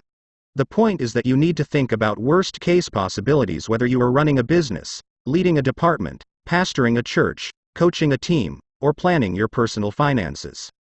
Your goal isn't to be negative or to expect the worst, just to be ready for it in case it happens. That way, you give yourself the best chance for a positive result, no matter what. If you picture the worst case and examine it honestly, then you really have experienced a reality check. You're ready for anything. As you do that, take the advice of Charles Hole, who advised, deliberate with caution, but act with decision. And yield with graciousness or oppose with firmness. 5. Align your thinking with your resources. One of the keys to maximizing realistic thinking is aligning your resources with your objectives. Looking at pros and cons and examining worst-case scenarios will make you aware of any gaps between what you desire and what really is. Once you know what those gaps are, you can use your resources to fill them. After all, that's what resources are for. Super Bowl, Superdome, super security. Our country received lessons in realistic thinking following the tragedy of September 11, 2001. The destruction of the World Trade Center buildings in New York City far surpassed any worst-case scenarios that anyone might have envisioned. In the wake of that event, we now find that we don't have the luxury of avoiding or neglecting realistic thinking. I was reminded of that on Sunday, February 3, 2002, when I attended the Super Bowl in New Orleans, Louisiana. I had been to the big game twice before, to root for the home team, first San Diego and later Atlanta, and had seen both teams lose. But I had never been to a game like this. The occasion had been designated a national security special event. That meant that the U.S. Secret Service would be overseeing it. Military personnel would work with local law enforcement, and security would be of the highest caliber. The Secret Service brought in several hundred agents and secured the area. In preparation for the game, access to the Superdome was highly restricted, with intensified screening. Officials blocked off roads, closed the nearby interstate, and designated the area a no-fly zone. We arrived early at the dome. Officials suggested fans arrive up to 5 hours ahead of game time, and we immediately saw evidence of the precautionary measures. 8-foot fences surrounded the whole area, and concrete barriers prevented unauthorized vehicles from getting close to the building. We could see sharpshooters positioned at various locations, including on the roof of some adjacent buildings. When we reached a gate, police officers and security personnel patted us down and examined everyone's belongings. After that, they directed us to go through metal detectors. Only then did they allow us into the stadium. That's all well and good, you may be saying, but what would have happened had there been a terrorist attack? The Secret Service had that covered too, because they had prepared for the worst-case scenario. Evacuation plans had been put into place, and personnel at the Superdome had been drilled to make sure everyone knew what to do in case of an emergency. New Orleans Mayor Mark Morial said the day before the Super Bowl, "We want to send a message to all visitors that New Orleans is going to be the safest place in America." We got the message. We didn't feel the least bit worried. That's what happens when leaders recognize the importance of realistic thinking. Thinking question: am I building a solid mental foundation on facts so that I can think with certainty? Chapter 5. Utilize strategic thinking. Most people spend more time planning their summer vacation than planning their lives. From unknown source. When you hear the words strategic thinking, what comes to mind? Do visions of business plans dance in your head? Do you conjure up marketing plans, the kind that can turn a company around? Perhaps you contemplate global politics. Or you recall some of history's greatest military campaigns. Hannibal crossing the Alps to surprise the Roman army, Charlemagne's conquest of Western Europe, or the Allies' D-Day invasion of Normandy. Perhaps, but strategy doesn't have to be restricted to military action, or even to business. Strategic thinking can make a positive impact on any area of life. Plan your life, live your plan. I've observed that most people try to plan their lives one day at a time. They wake up, make up their to-do list, and dive into action, although some people aren't even that strategic. Fewer individuals plan their lives 1 week at a time. They review their calendar for the week, check their appointments, review their goals, and then get to work. They generally outachieve most of their daily planning colleagues. I try to take planning one step further. At the beginning of every month, I spend half a day working on my calendar for the next 40 days. 40 days works for me rather than just 30. That way, I get a jump on the next month and don't get surprised. I begin by reviewing my travel schedule and planning activities with my family. Then I review what projects, lessons, and other objectives I want to accomplish during those 5 to 6 weeks. Then I start blocking out days and times for thinking, writing, working, meeting with people, etc. I set times to do fun things, such as seeing a show, watching a ball game, or playing golf. I also set aside small blocks of time to compensate for the unexpected. By the time I'm done, I can tell you nearly everything I'll be doing, almost hour by hour, during the coming weeks. This strategy is one of the reasons I have been able to accomplish much. Why you should release the power of strategic thinking. Strategic thinking helps me to plan, to become more efficient, to maximize my strengths, and to find the most direct path toward achieving any objective. The benefits of strategic thinking are numerous. Here are a few of the reasons you should adopt it as one of your thinking tools. 1. Strategic thinking simplifies the difficult. Strategic thinking is really nothing more than planning on steroids. Spanish novelist Miguel de Cervantes said, "The man who is prepared has his battle half fought." Strategic thinking takes complex issues and long-term objectives, which can be very difficult to address, and breaks them down into manageable sizes. Anything becomes simpler when it has a plan. Strategic thinking can also help you simplify the management of everyday life. I do that by using systems, which are nothing more than good strategies repeated. I am well known among pastors and other speakers for my filing system. Writing a lesson or speech can be difficult. But because I use my system to file quotes, stories, and articles, when I need something to flesh out or illustrate a point, I simply go to one of my 1,200 files and find a good piece of material that works. Just about any difficult task can be made simpler with strategic thinking. 2. Strategic thinking prompts you to ask the right questions. Do you want to break down complex or difficult issues? Then ask questions. Strategic thinking forces you through this process. Take a look at the following questions developed by my friend Bob Beale, the author of Master Planning. Direction. What should we do next? Why? Organization. Who is responsible for what? Who is responsible for whom? Do we have the right people in the right places? Cash. What is our projected income, expense, net? Can we afford it? How can we afford it? Tracking. Are we on target? Overall evaluation. Are we achieving the quality we expect and demand of ourselves? Refinement. How can we be more effective and more efficient, move toward the ideal? These may not be the only questions you need to ask to begin formulating a strategic plan, but they are certainly a good start. 3. Strategic thinking prompts customization. General George S. Patton observed, "Successful generals make plans to fit circumstances, but do not try to create circumstances to fit plans." All good strategic thinkers are precise in their thinking. They try to match the strategy to the problem, because strategy isn't a one-size-fits-all proposition. Sloppy or generalized thinking is an enemy of achievement. The intention to customize in strategic thinking forces a person to go beyond vague ideas and engage in specific ways to go after a task or problem. It sharpens the mind. 4. Strategic thinking prepares you today for an uncertain tomorrow. Strategic thinking is the bridge that links where you are to where you want to be. It gives direction and credibility today and increases your potential for success tomorrow. It is, as Mary Webb suggests, like saddling your dreams before you ride them. 5. Strategic thinking reduces the margin of error. Any time you shoot from the hip or go into a totally reactive mode, you increase your margin for error. It's like a golfer stepping up to a golf ball and hitting it before lining up the shot.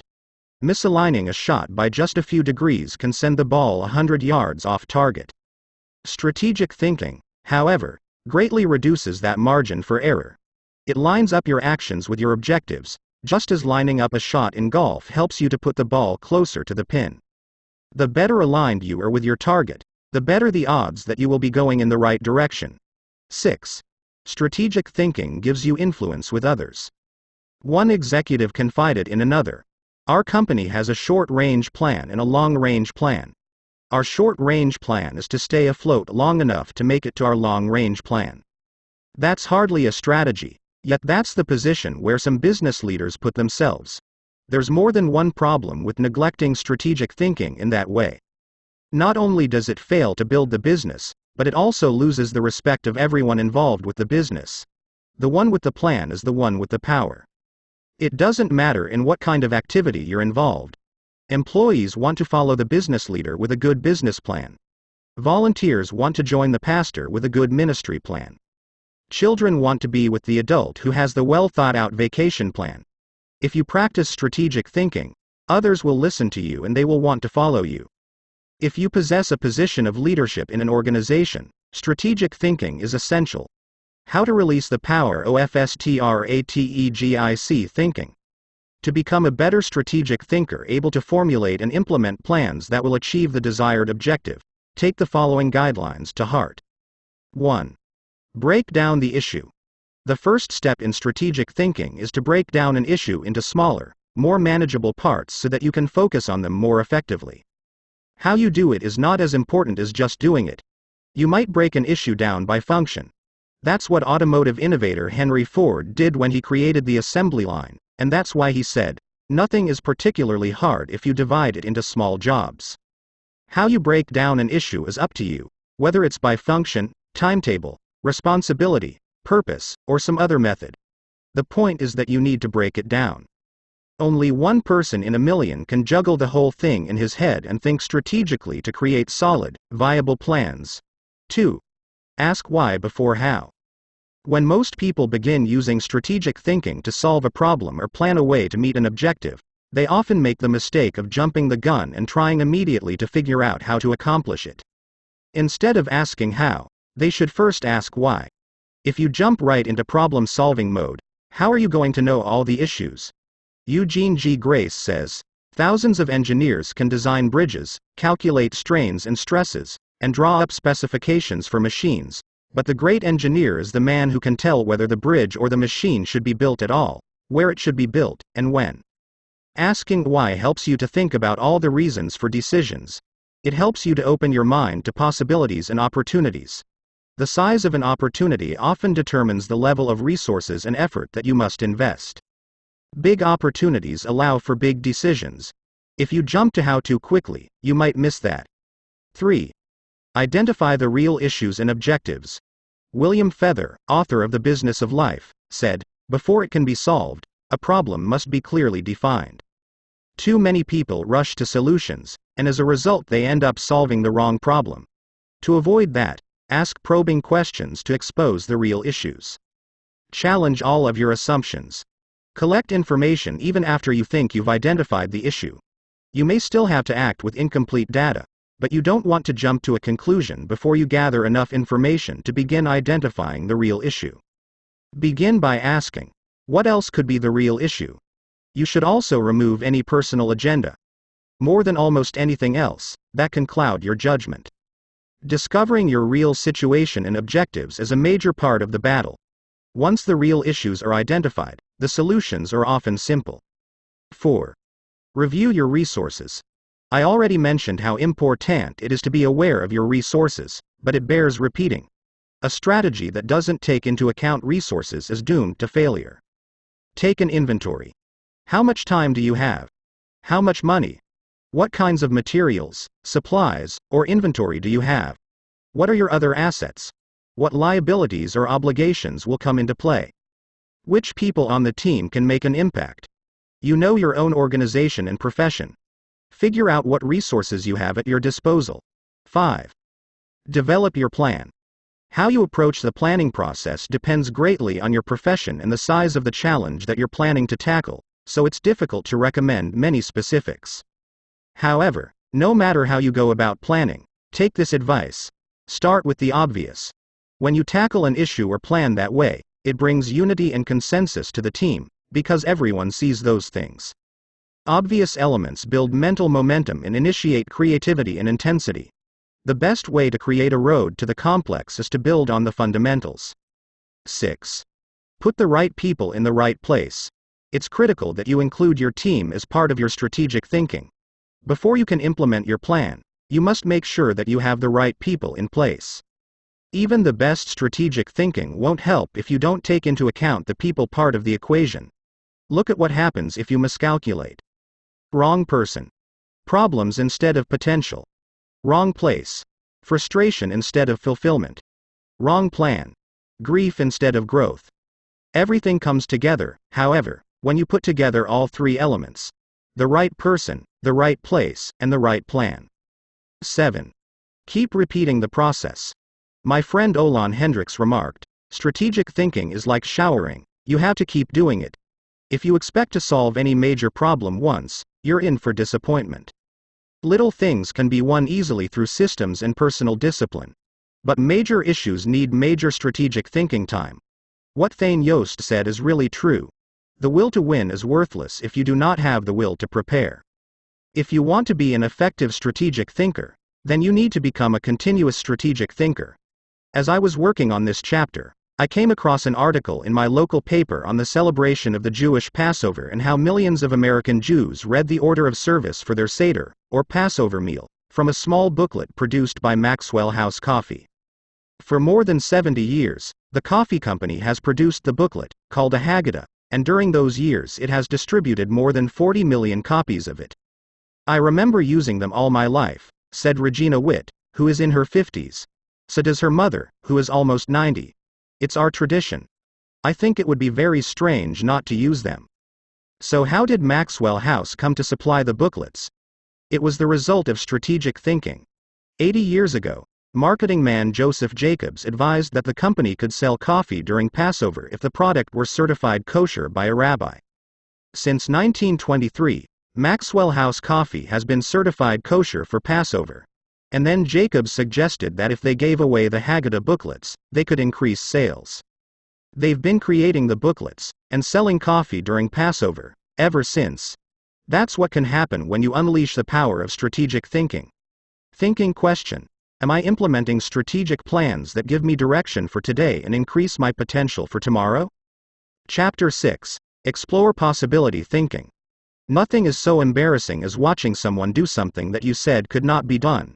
Said by Sam Ewing. People who embrace possibility thinking are capable of accomplishing tasks that seem impossible because they believe in solutions. Here are several reasons why you should become a possibility thinker. 1.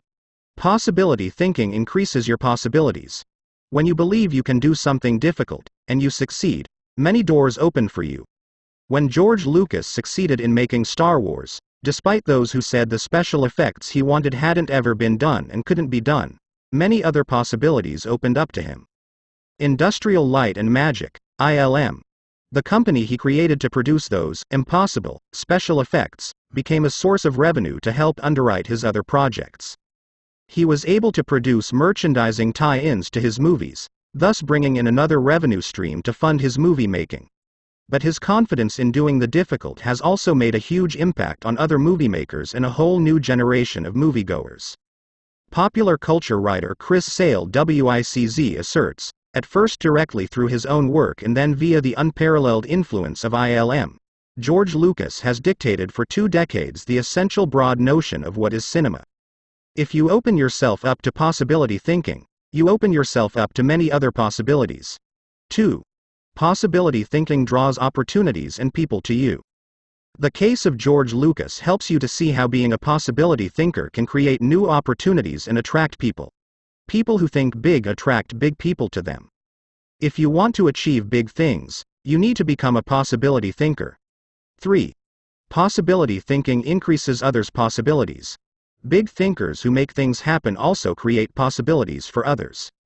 That happens, in part, because it's contagious. You can't help but become more confident and think bigger when you're around possibility thinkers. 4. Possibility thinking allows you to dream big dreams. No matter what your profession, possibility thinking can help you to broaden your horizons and dream bigger dreams. Professor David J. Schwartz believes, big thinkers are specialists in creating positive forward-looking, optimistic pictures in their own minds and in the minds of others. If you embrace possibility thinking, your dreams will go from molehill to mountain size, and because you believe in possibilities, you put yourself in position to achieve them. 5. Possibility thinking makes it possible to rise above average. During the 1970s, when oil prices went through the roof, automobile makers were ordered to make their cars more fuel efficient. One manufacturer asked a group of senior engineers to drastically reduce the weight of cars they were designing.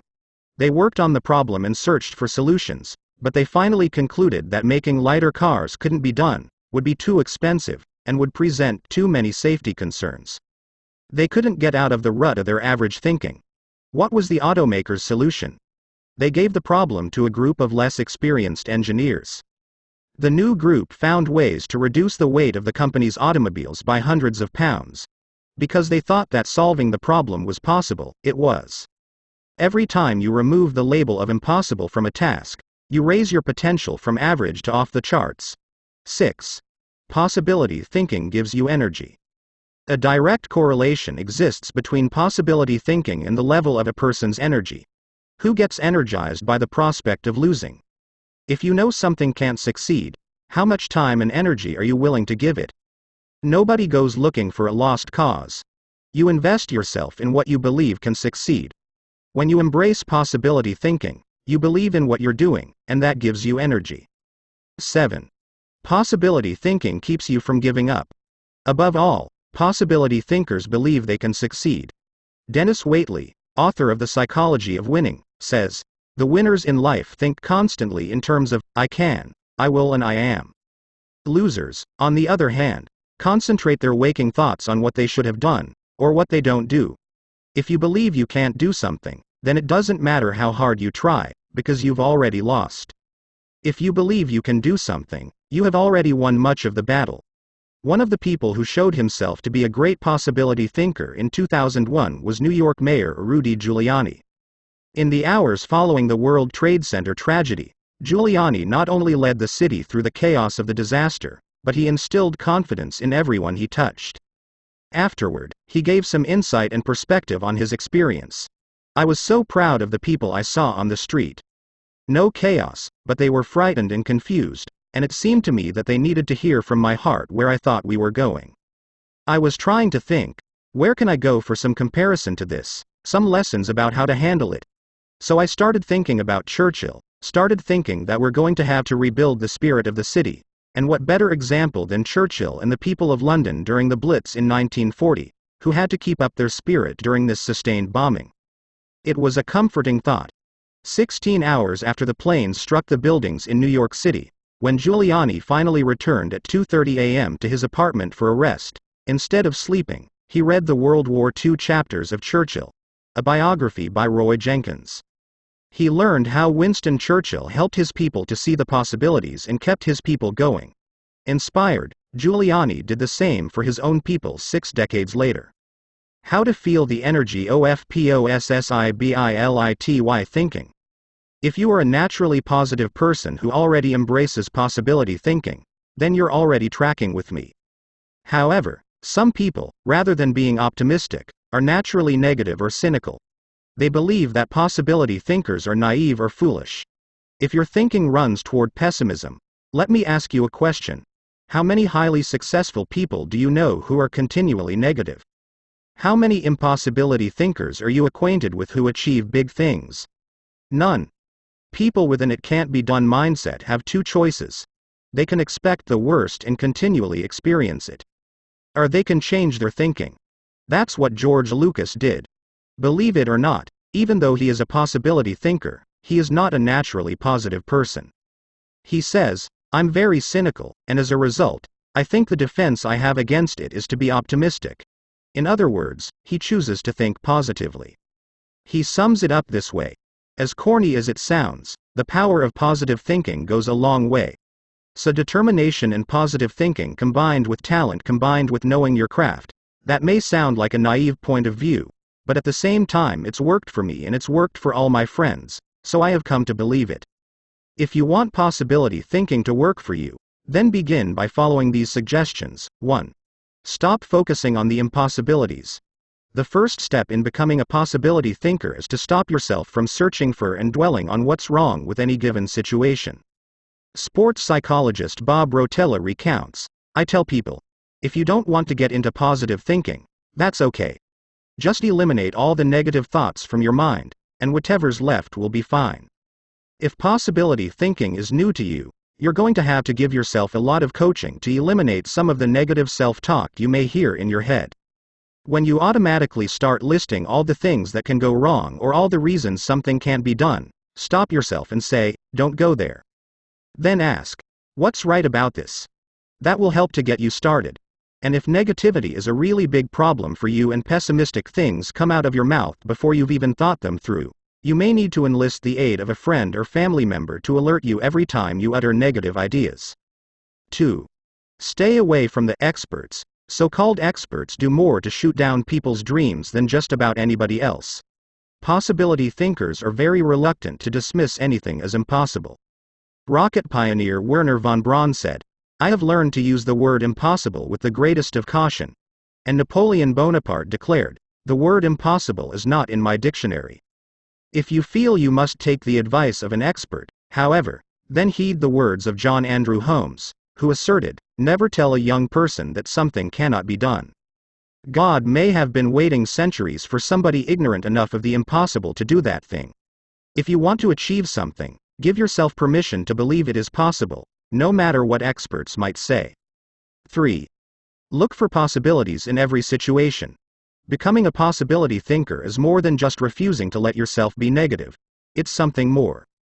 It's looking for positive possibilities despite the circumstances. I recently heard Don Soderquist, former president of Walmart, tell a wonderful story that illustrates how a person can find positive possibilities in any situation. Soderquist had gone with Sam Walton to Huntsville, Alabama, to open several new stores. While there, Walton suggested they visit the competition. Here's what Soderquist said happened. "We went into one store, and I have to tell you that it was the worst store I've ever seen in my life. It was terrible. There were no customers. There was no help on the floor. The aisles were cluttered with merchandise, empty shelves, dirty. It was absolutely terrible. Walton, walked one way and I'd walk the other way and we'd kind of meet out on the sidewalk. He said, 'What did you think, Don?' I said, 'Sam, that is the absolutely worst store I've ever seen in my life. I mean, did you see the aisles?' He said, 'Don, did you see the pantyhose rack?' I said, 'No, I didn't, Sam. I must have gone on a different aisle than you. I didn't see that.' He said, 'That was the best pantyhose rack I've ever seen, Don.' And he said, 'I pulled the fixture out and on the back was the name of the manufacturer. When we get back, I want you to call that manufacturer and have him come in and visit with our fixture people. I want to put that rack in our stores. It's absolutely the best I've ever seen.' And he said next, 'Did you see the ethnic cosmetics?' I said, 'Sam, that must have been right next to the pantyhose rack, because I absolutely missed that.' He said, 'Don, do you realize that in our stores we have 4 feet of ethnic cosmetics? These people had 12 feet of it. We are absolutely missing the boat. I wrote down the distributor of some of those products. When we get back, I want you to get a hold of our cosmetic buyer and get these people in. We absolutely need to expand our ethnic cosmetics.' Now, Sam Walton didn't hit me on the head and say, 'Don, now what lesson did you learn from this?' He had already hit me on the head by looking for the good, looking how to improve, striving for excellence. It's so easy to go and look at what other people do badly. But one of the leadership characteristics of vision that he showed me, and I'll never forget it, is look for the good in what other people are doing and apply it. It doesn't take a genius IQ or 20 years of experience to find the possibility in every situation.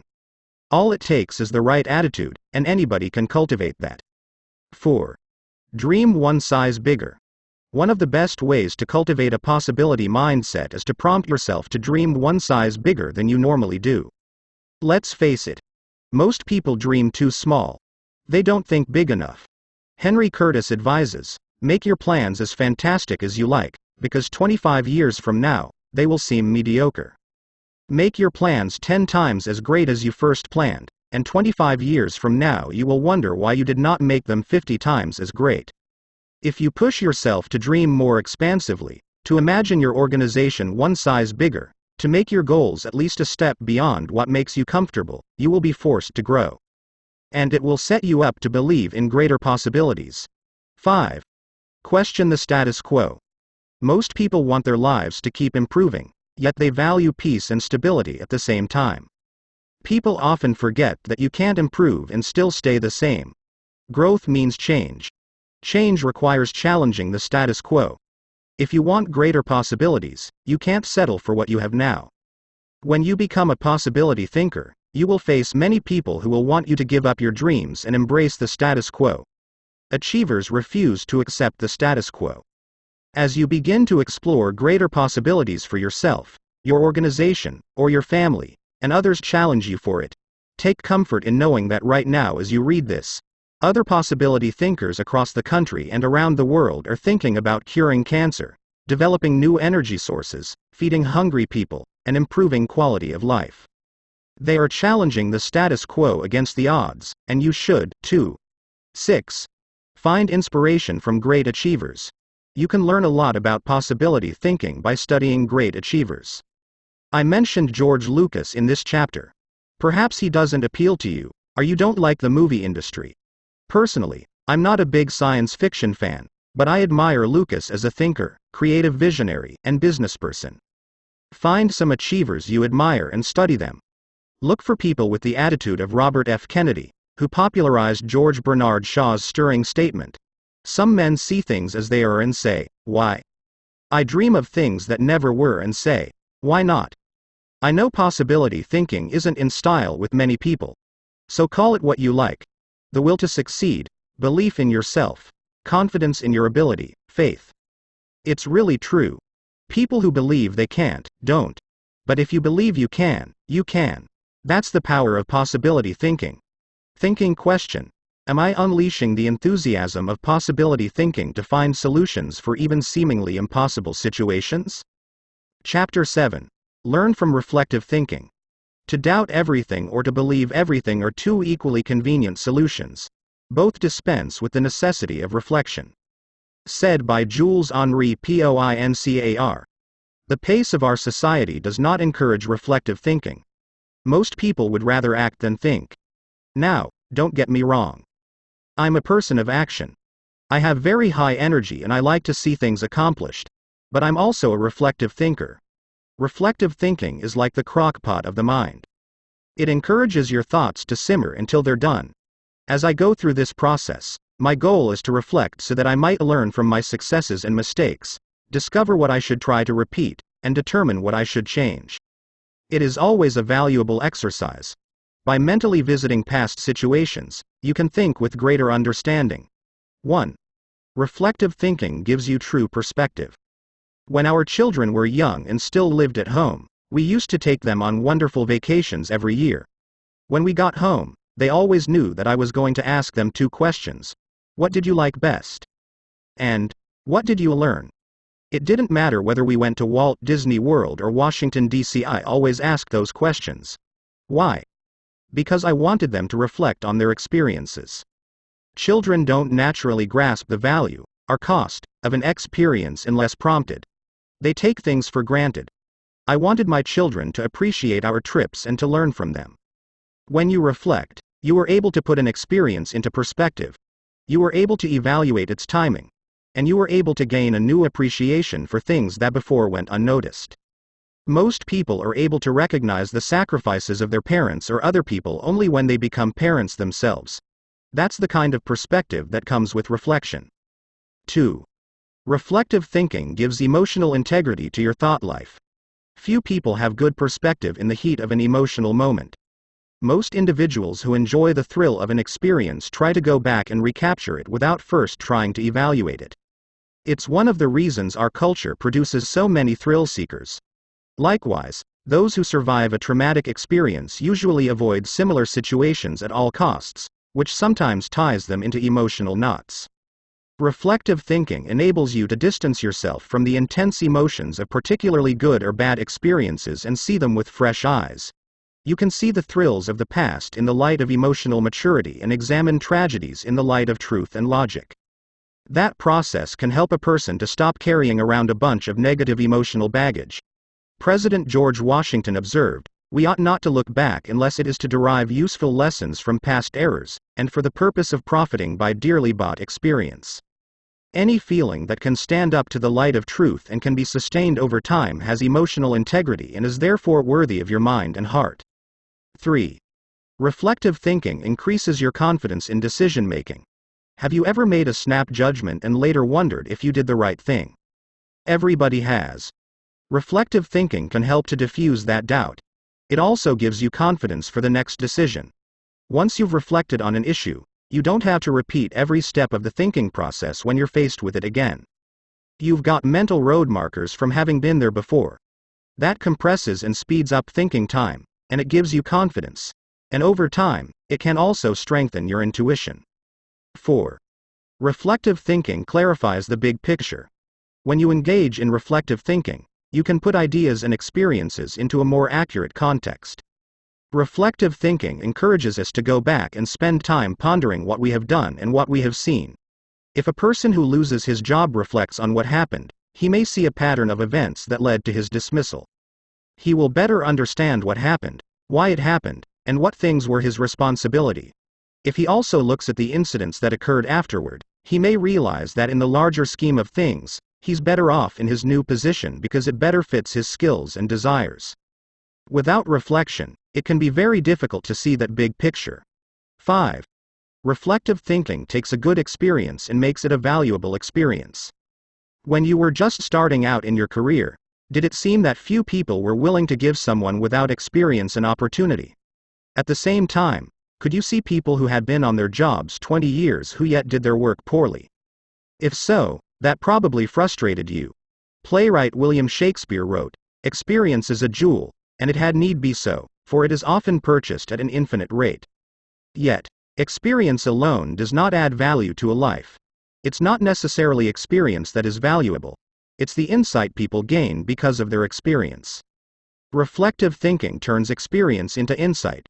Mark Twain said, "We should be careful to get out of an experience all the wisdom that is in it, not like the cat that sits down on a hot stove lid. She will never sit down on a hot stove lid again, and that is well. But also she will never sit down on a cold one anymore." An experience becomes valuable when it informs or equips us to meet new experiences. Reflective thinking helps to do that.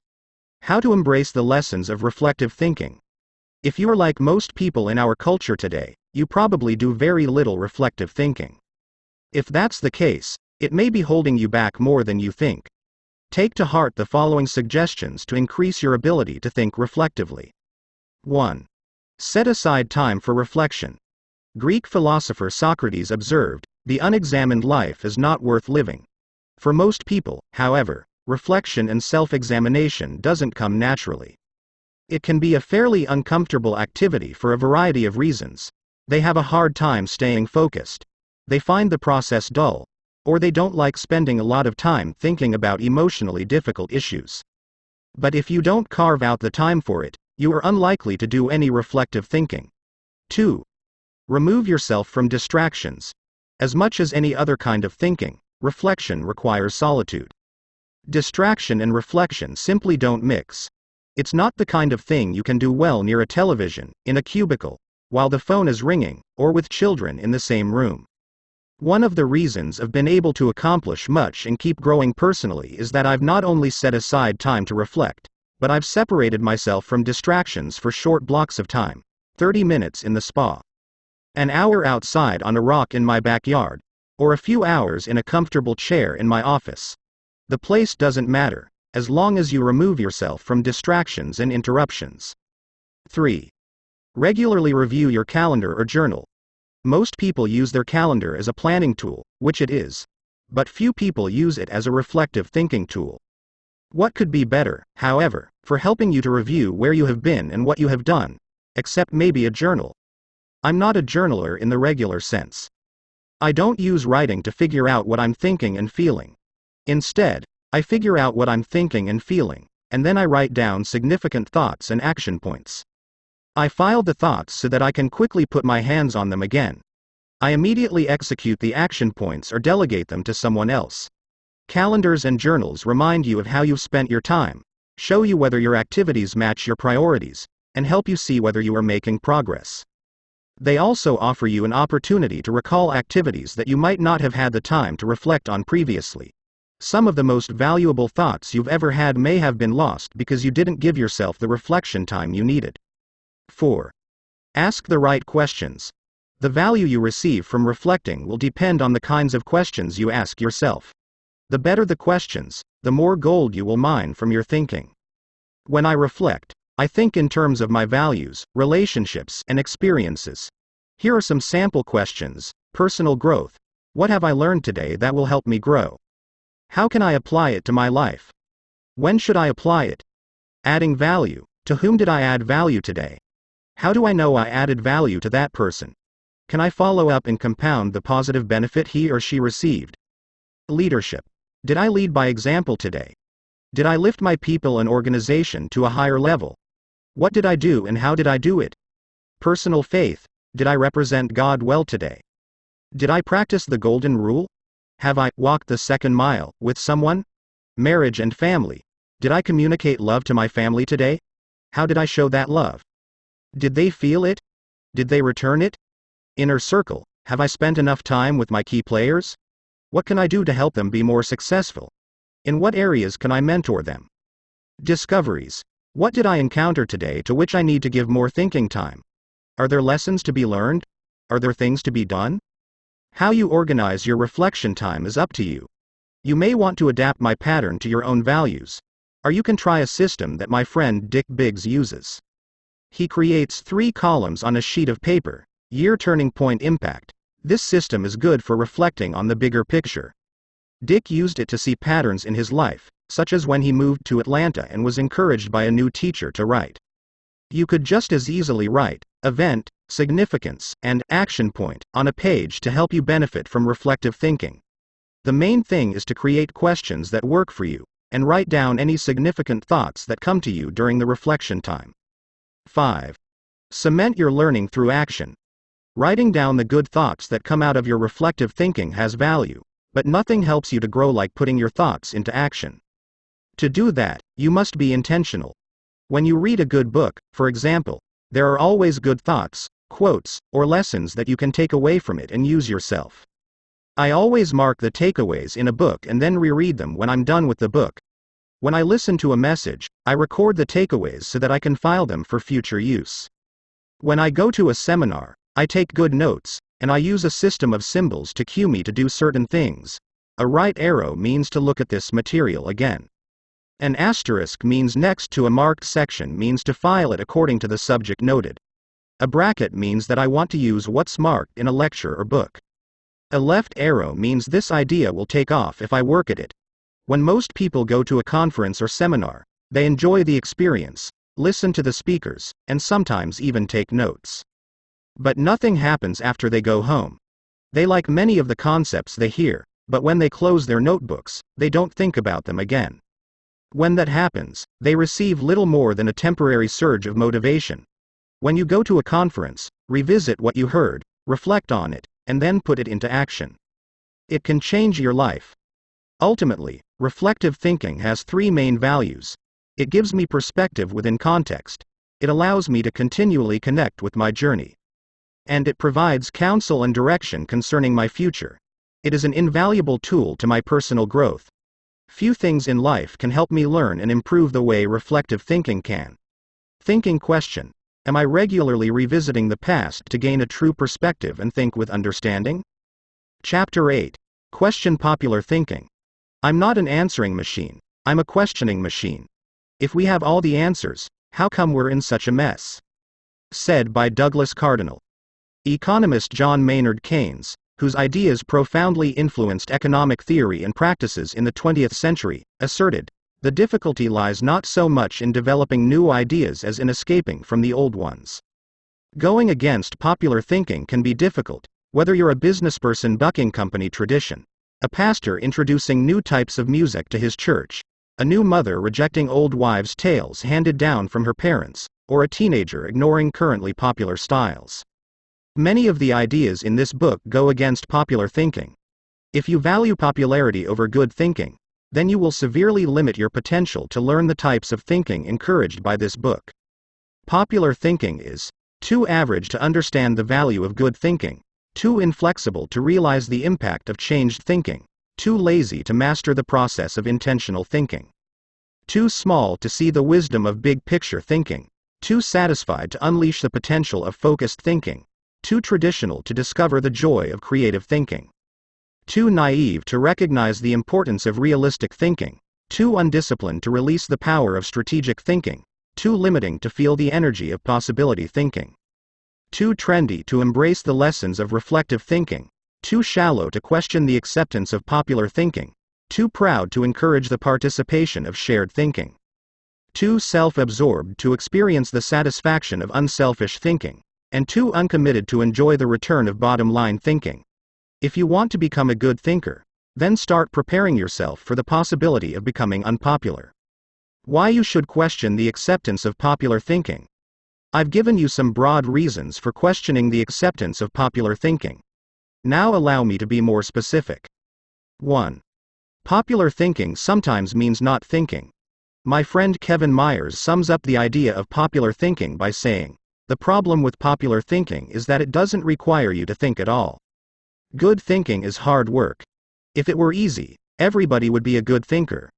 Unfortunately, many people try to live life the easy way. They don't want to do the hard work of thinking or pay the price of success. It's easier to do what other people do and hope that they thought it out. Look at the stock market recommendations of some experts. By the time they publish their picks, most are following a trend, not creating one or even riding its crest. The people who are going to make money on the stocks they recommend have already done so by the time the general public hears about it. When people blindly follow a trend, they're not doing their own thinking. 2. Popular thinking offers false hope.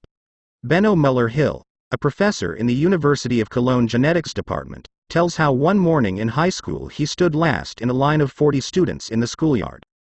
His physics teacher had set up a telescope so that his students could view a planet and its moons. The first student stepped up to the telescope. He looked through it, but when the teacher asked if he could see anything, the boy said no. His nearsightedness hampered his view. The teacher showed him how to adjust the focus, and the boy finally said he could see the planet and moons. One by one, the students stepped up to the telescope and saw what they were supposed to see.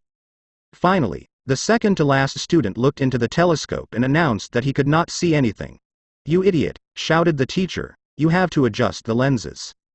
The student tried, but he finally said, "I still can't see anything. It is all black." The teacher, disgusted, looked through the telescope himself, and then looked up with a strange expression. The lens cap still covered the telescope. None of the students had been able to see anything. Many people look for safety and security in popular thinking. They figure that if a lot of people are doing something, then it must be right. It must be a good idea.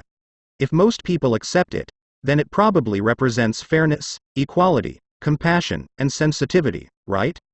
Not necessarily. Popular thinking said the Earth was the center of the universe, yet Copernicus studied the stars and planets and proved mathematically that the Earth and the other planets in our solar system revolved around the Sun. Popular thinking said surgery didn't require clean instruments, yet Joseph Lister studied the high death rates in hospitals and introduced antiseptic practices that immediately saved lives.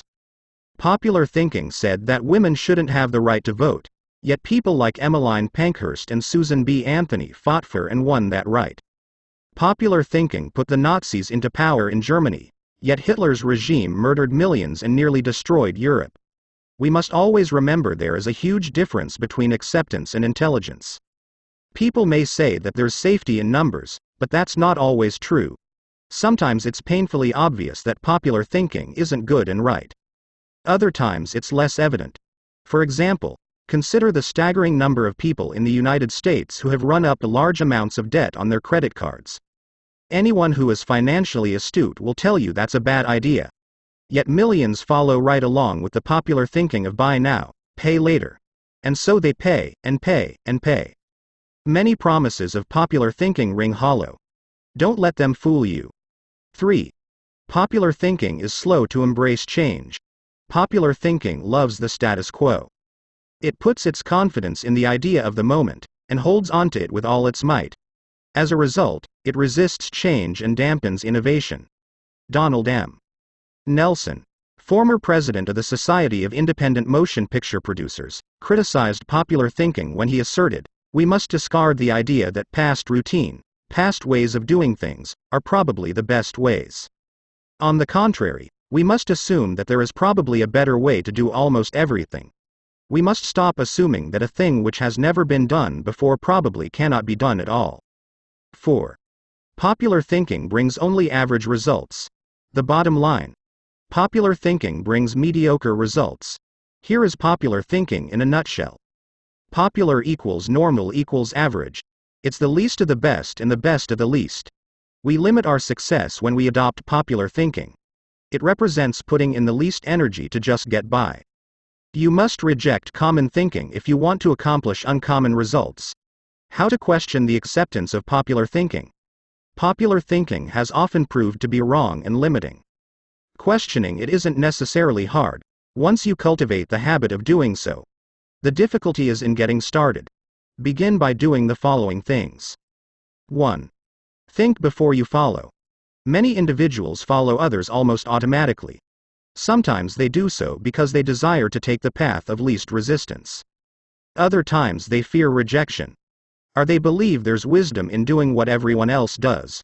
But if you want to succeed, you need to think about what's best, not what's popular. Challenging popular thinking requires a willingness to be unpopular and go outside of the norm. Following the tragedy of September 11, 2001, for example, few people willingly chose to travel by plane. But that was the best time to travel. Crowds were down, security was up, and airlines were cutting prices. About a month after the tragedy, my wife, Margaret, and I heard that Broadway shows had lots of seats and many New York hotel rooms remained empty. Popular thinking said, "Stay away from New York." We used that as an opportunity. We got cheap plane tickets to the city, booked a room in a great hotel for about half price, and got tickets to the most sought-after show, The Producers. As we took our seats in the theater, we sat next to a woman beside herself with excitement. "I can't believe I'm finally here," she said to us. "I've waited so long. This is the best show on Broadway, and the hardest to get tickets to." Then she turned to look me in the eye and said, "I've had my tickets for a year and a half, waiting to see this show. How long ago did you get yours?" "You won't like my answer," I replied. "Oh, come on," she said. "How long?" "I got mine 5 days ago," I answered. She looked at us in horror. By the way, she was right. It's one of the best shows we've seen in a while. And we got to see it only because we were willing to go against popular thinking when everyone else was staying at home. As you begin to think against the grain of popular thinking, remind yourself that unpopular thinking, even when resulting in success, is largely underrated, unrecognized, and misunderstood. Unpopular thinking contains the seeds of vision and opportunity.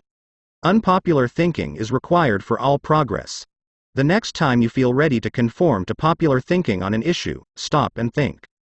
You may not want to create change for its own sake, but you certainly don't want to blindly follow just because you haven't thought about what's best. 2. Appreciate thinking different from your own. One of the ways to embrace innovation and change is to learn to appreciate how others think. To do that, you must continually expose yourself to people different from yourself. My brother, Larry Maxwell, A good businessman and an innovative thinker continually challenges popular thinking by thinking differently. He says, most of our people in sales and middle management come from businesses with products and services different from ours. That constantly exposes us to new ways of thinking. We also discourage our people from active participation in formal business and trade associations and fraternities because their thinking is quite common. They don't need to spend lots of time thinking the way everyone else in the industry does. As you strive to challenge popular thinking, spend time with people with different backgrounds, education levels, professional experiences, personal interests, etc. You will think like the people with whom you spend the most time. If you spend time with people who think out of the box, you're more likely to challenge popular thinking and break new ground. 3. Continually question your own thinking. Let's face it, anytime we find a way of thinking that works, one of our greatest temptations is to go back to it repeatedly, even if it no longer works well. The greatest enemy to tomorrow's success is sometimes today's success. My friend Andy Stanley recently taught a leadership lesson at INJOY's Catalyst conference called Challenging the Process. He described how progress must be preceded by change, and he pointed out many of the dynamics involved in questioning popular thinking. In an organization, he said, we should remember that every tradition was originally a good idea, and perhaps even revolutionary. But every tradition may not be a good idea for the future. In your organization, if you are involved in putting into place what currently exists, then it's likely that you will resist change, even change for the better. That's why it's important to challenge your own thinking. If you're too attached to your own thinking and how everything is done now, then nothing will change for the better. 4. Try new things in new ways. When was the last time you did something for the first time? Do you avoid taking risks or trying new things? One of the best ways to get out of the rut of your own thinking is to innovate. You can do that in little, everyday ways. Drive to work a different way from normal. Order an unfamiliar dish at your favorite restaurant. Ask a different colleague to help you with a familiar project. Take yourself off of autopilot. Unpopular thinking asks questions and seeks options. In 1997, my 3 companies moved to Atlanta, Georgia. It's a great city, but traffic at peak times can get crazy. Immediately after moving here, I began looking for and testing alternative routes to desired destinations so that I would not be caught in traffic. From my house to the airport, for example, I have discovered and used 9 routes within 8 miles and 12 minutes from one another. Often I am amazed to see people sitting on the freeway when they could be moving forward on an alternative route. What is the problem? Too many people have not tried new things in new ways. It is true. Most people are more satisfied with old problems than committed to finding new solutions. How you go about doing new things in new ways is not as important as making sure you do it. Besides, if you try to do new things in the same way that everyone else does, are you really going against popular thinking? Get out there and do something different today. 5. Get used to being uncomfortable. When it comes right down to it, popular thinking is comfortable. It's like an old recliner adjusted to all the owner's idiosyncrasies. The problem with most old recliners is that no one has looked at them lately. If so, they'd agree that it's time to get a new one. If you want to reject popular thinking in order to embrace achievement, you'll have to get used to being uncomfortable. If you embrace unpopular thinking and make decisions based upon what works best and what is right rather than what is commonly accepted, know this. In your early years you won't be as wrong as people think you are. In your later years, you won't be as right as people think you are. And all through the years, you will be better than you thought you could be. Thinking question: am I consciously rejecting the limitations of common thinking in order to accomplish uncommon results? Chapter 9. Benefit from shared thinking. None of us is as smart as all of us. Said by Ken Blanchard. Good thinkers, especially those who are also good leaders, understand the power of shared thinking. They know that when they value the thoughts and ideas of others, they receive the compounding results of shared thinking and accomplish more than they ever could on their own. Those who participate in shared thinking understand the following. 1. Shared thinking is faster than solo thinking. We live in a truly fast-paced world. To function at its current rate of speed, we can't go it alone. I think the generation of young men and women just entering the workforce sense that very strongly. Perhaps that is why they value community so highly and are more likely to work for a company they like than one that pays them well. Working with others is like giving yourself a shortcut. If you want to learn a new skill quickly, how do you do it? Do you go off by yourself and figure it out, or do you get someone to show you how? You can always learn more quickly from someone with experience, whether you're trying to learn how to use a new software package, develop your golf swing, or cook a new dish. 2. Shared thinking is more innovative than solo thinking. We tend to think of great thinkers and innovators as soloists, but the truth is that the greatest innovative thinking doesn't occur in a vacuum. Innovation results from collaboration. Albert Einstein once remarked, "Many times a day I realize how much my own outer and inner life is built upon the labors of my fellow men, both living and dead, and how earnestly I must exert myself in order to give in return as much as I have received." Shared thinking leads to greater innovation, whether you look at the work of researchers Marie and Pierre Curie, surrealists Louis Brunel and Salvador Dali, or songwriters John Lennon and Paul McCartney. If you combine your thoughts with the thoughts of others, you will come up with thoughts you've never had. 3. Shared thinking brings more maturity than solo thinking. As much as we would like to think that we know it all, each of us is probably painfully aware of our blind spots and areas of inexperience. When I first started out as a pastor, I had dreams and energy, but little experience. To try to overcome that, I attempted to get several high-profile pastors of growing churches to share their thinking with me. In the early 1970s, I wrote letters to the 10 most successful pastors in the country, offering them what was a huge amount of money to me at the time, $100, to meet me for an hour, so that I could ask them questions.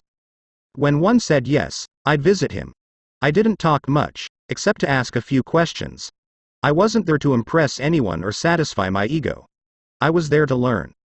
I listened to everything he said, took careful notes, and absorbed everything I could. Those experiences changed my life. You've had experiences I haven't, and I've had experiences you haven't. Put us together and we bring a broader range of personal history, and therefore maturity, to the table.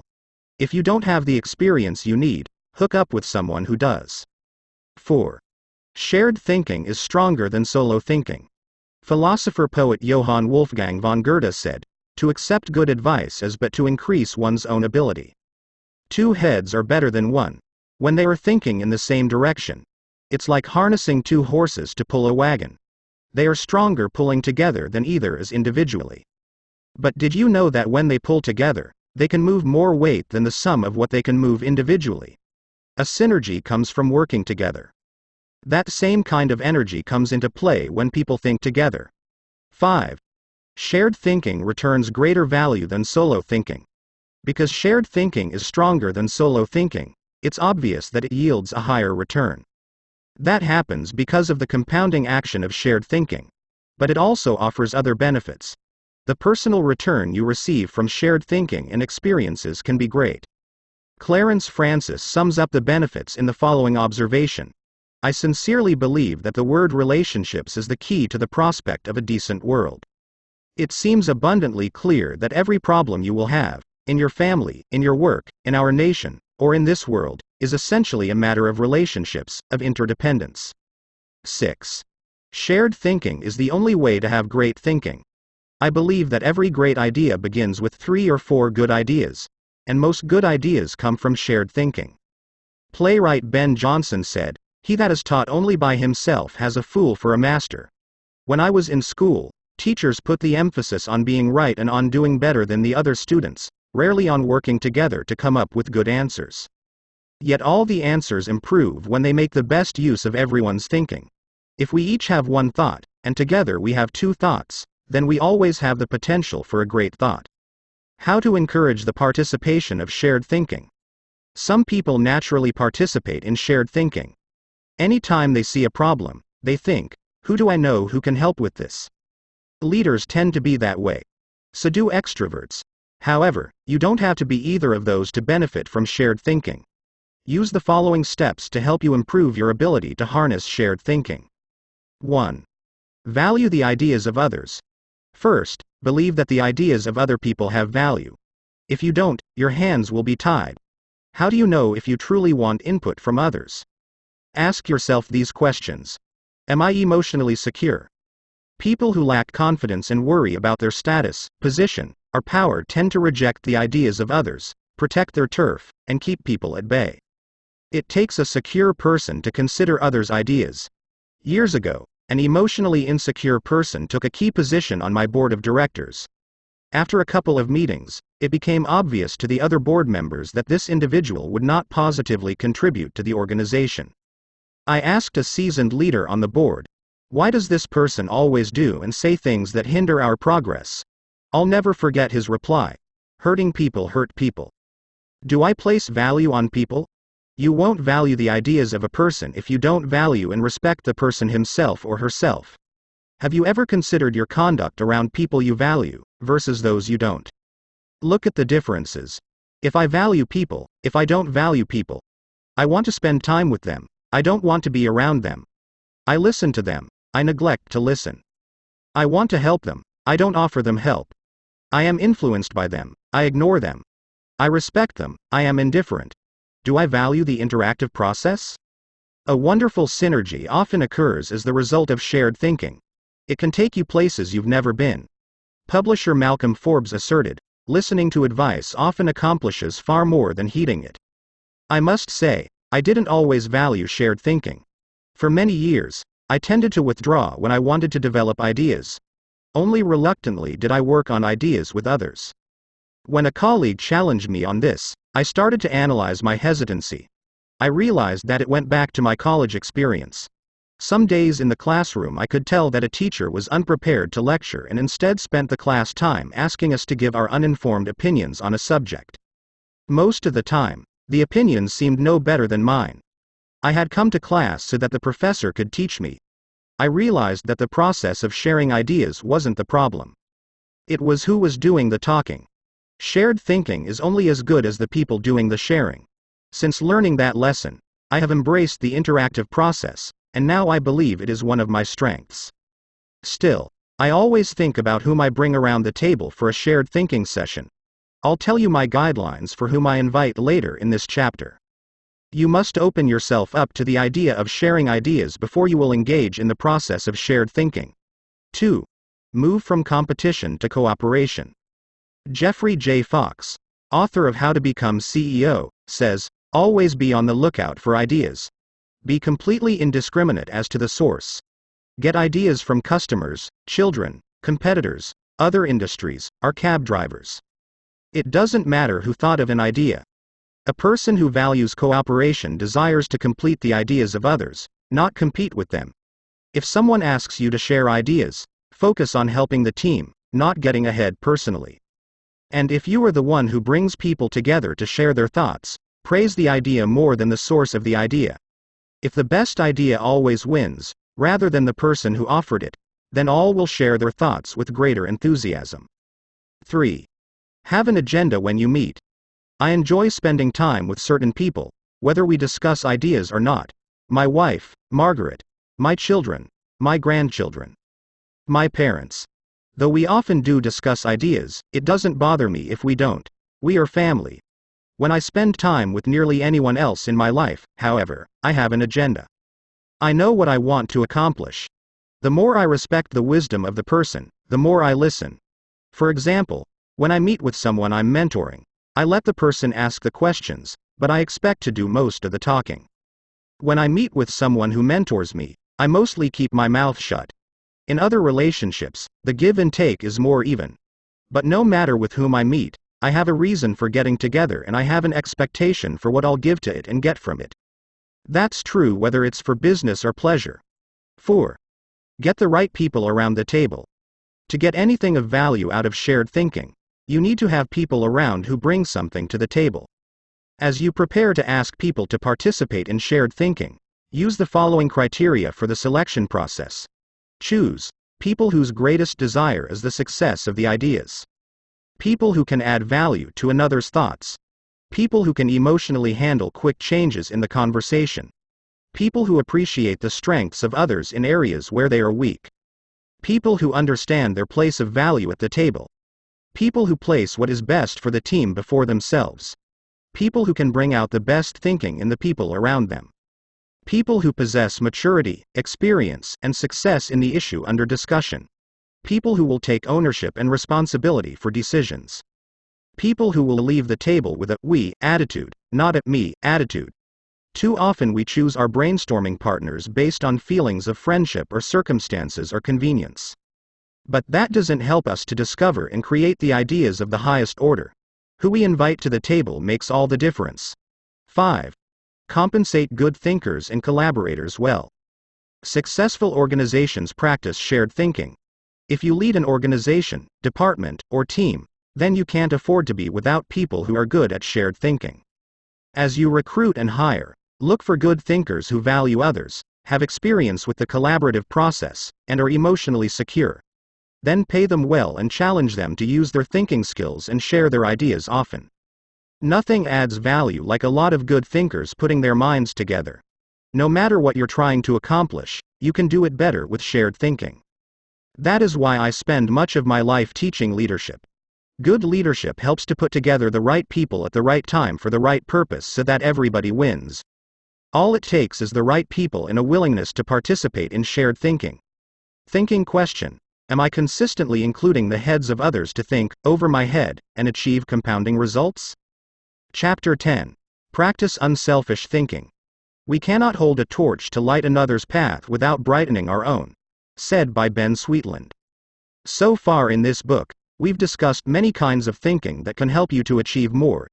Each of them has the potential to make you more successful. Now I want to acquaint you with a kind of thinking with the potential to change your life in another way. It might even redefine how you view success. Unselfish thinking can often deliver a return greater than any other kind of thinking. Take a look at some of its benefits. 1. Unselfish thinking brings personal fulfillment. Few things in life bring greater personal rewards than helping others. Charles H. Burr believed, getters generally don't get happiness, givers get it. Helping people brings great satisfaction.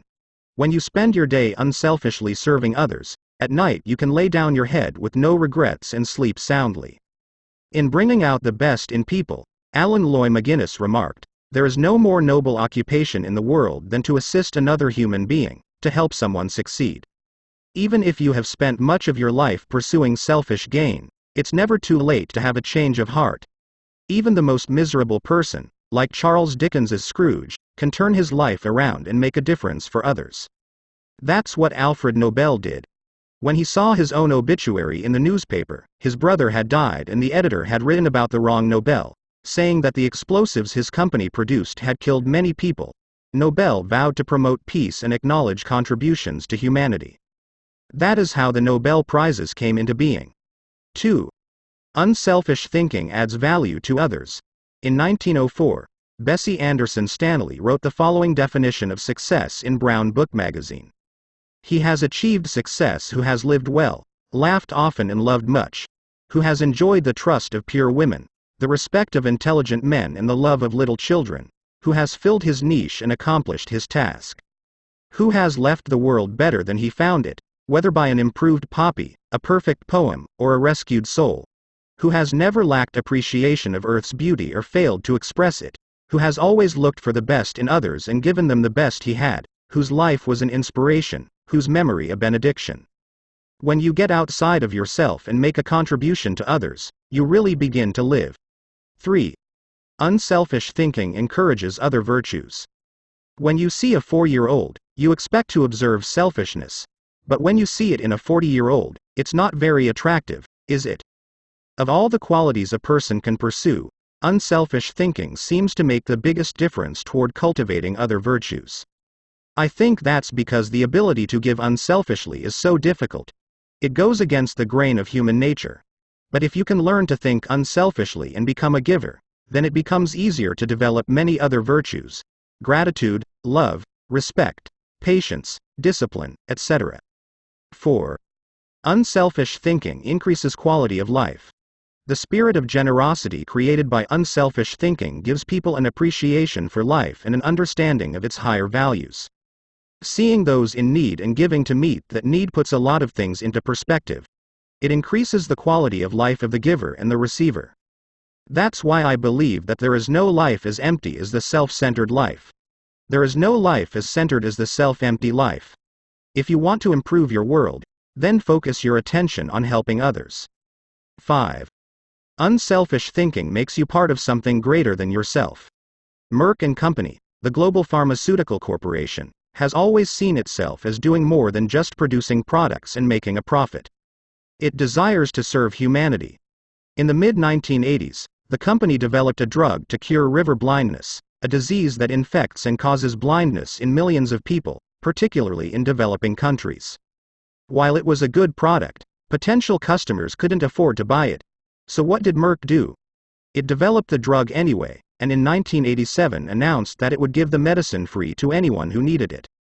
As of 1998, the company had given more than 250 million tablets away.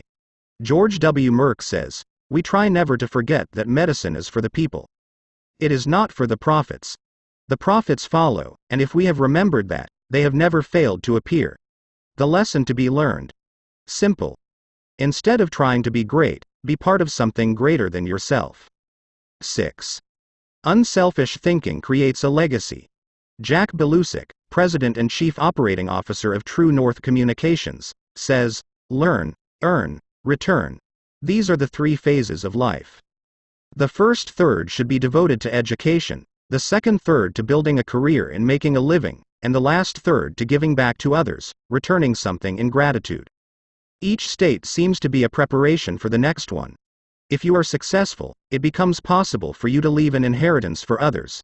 But if you desire to do more, to create a legacy, then you need to leave that in others. When you think unselfishly and invest in others, you gain the opportunity to create a legacy that will outlive you. How to experience the satisfaction of unselfish thinking. I think most people recognize the value of unselfish thinking, and most would even agree that it's an ability they would like to develop. Many people, however, are at a loss concerning how to change their thinking. To begin cultivating the ability to think unselfishly, I recommend that you do the following. 1. Put others first. The process begins with realizing that everything is not about you. That requires humility and a shift in focus. In The Power of Ethical Management, Ken Blanchard and Norman Vincent Peale wrote, "People with humility don't think less of themselves. They just think of themselves less." If you want to become less selfish in your thinking, then you need to stop thinking about your wants and begin focusing on others' needs. Paul the Apostle exhorted, "Do nothing out of selfish ambition or vain conceit, but in humility consider others better than yourselves." Each of you should look not only to your own interests, but also to the interests of others. Make a mental and emotional commitment to look out for the interests of others. 2.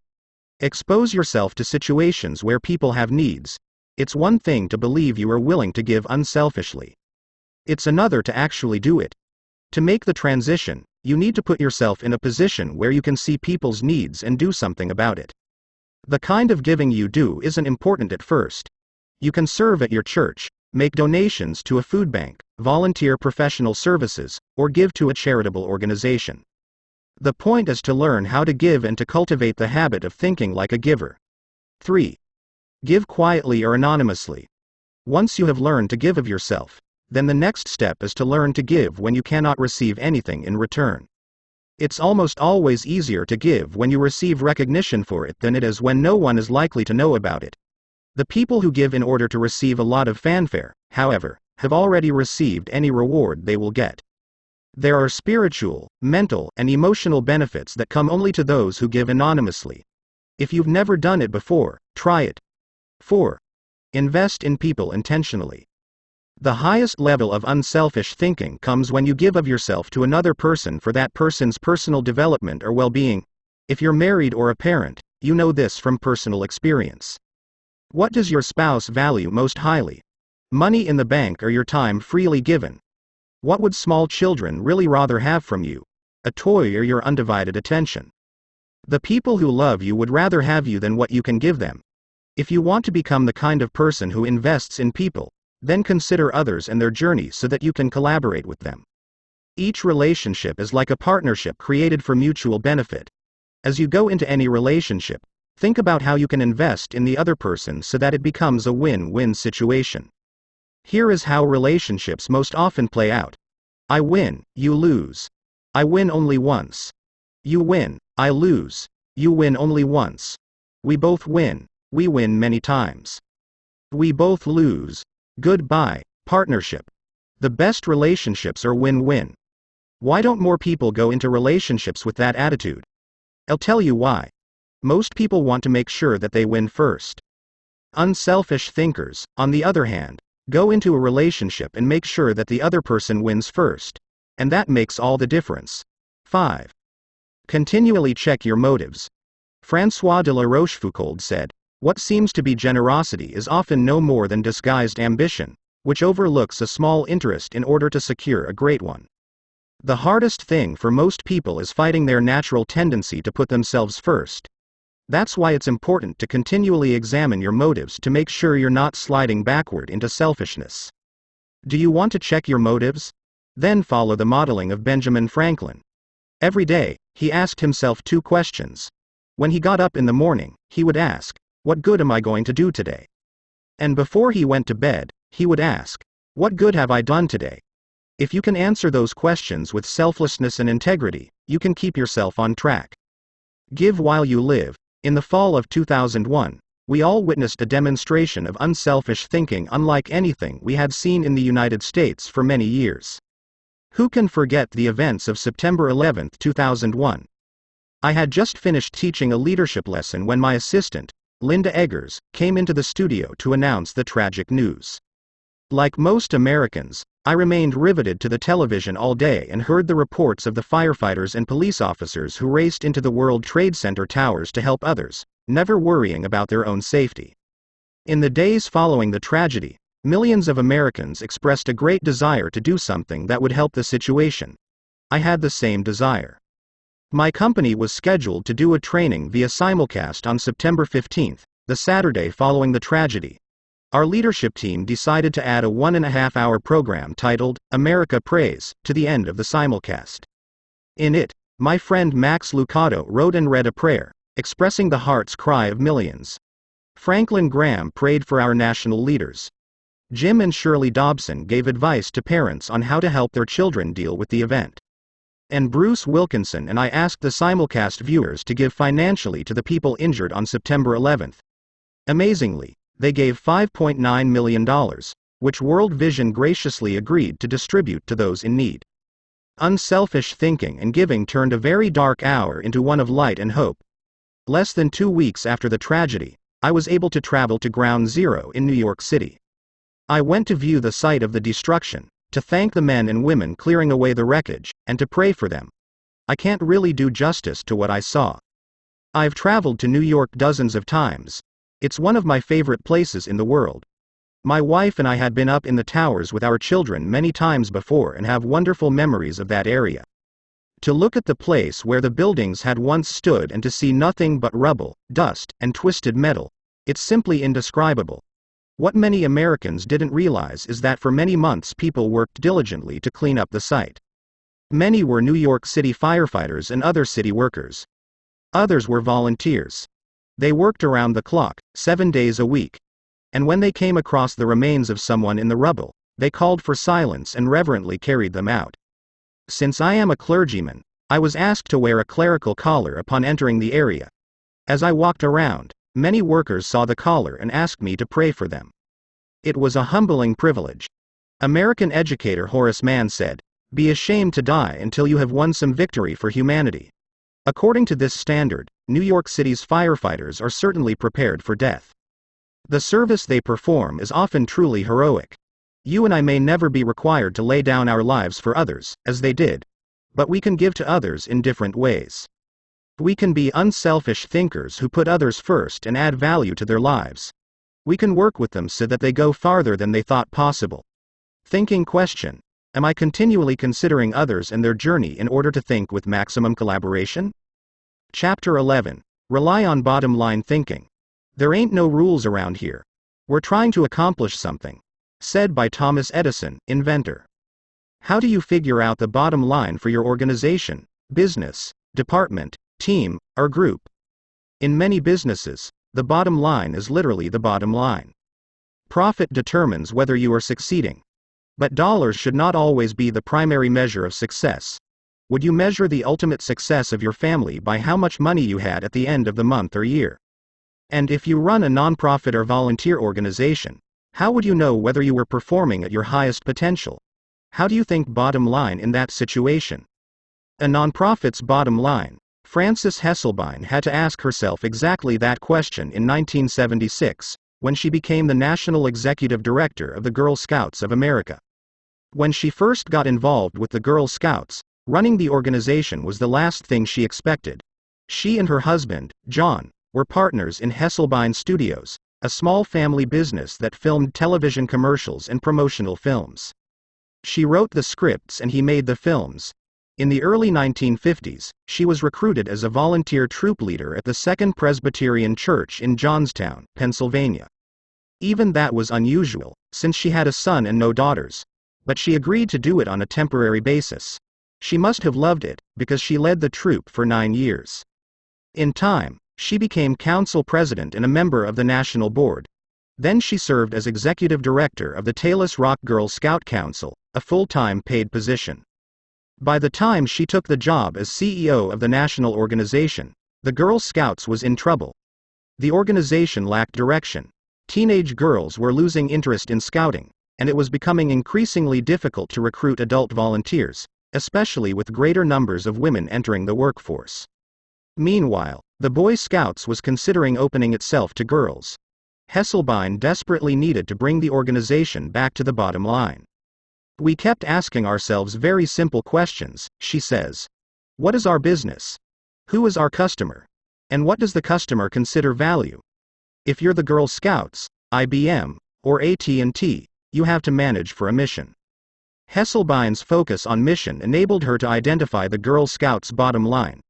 We really are here for one reason: to help a girl reach her highest potential. More than any one thing, that made the difference.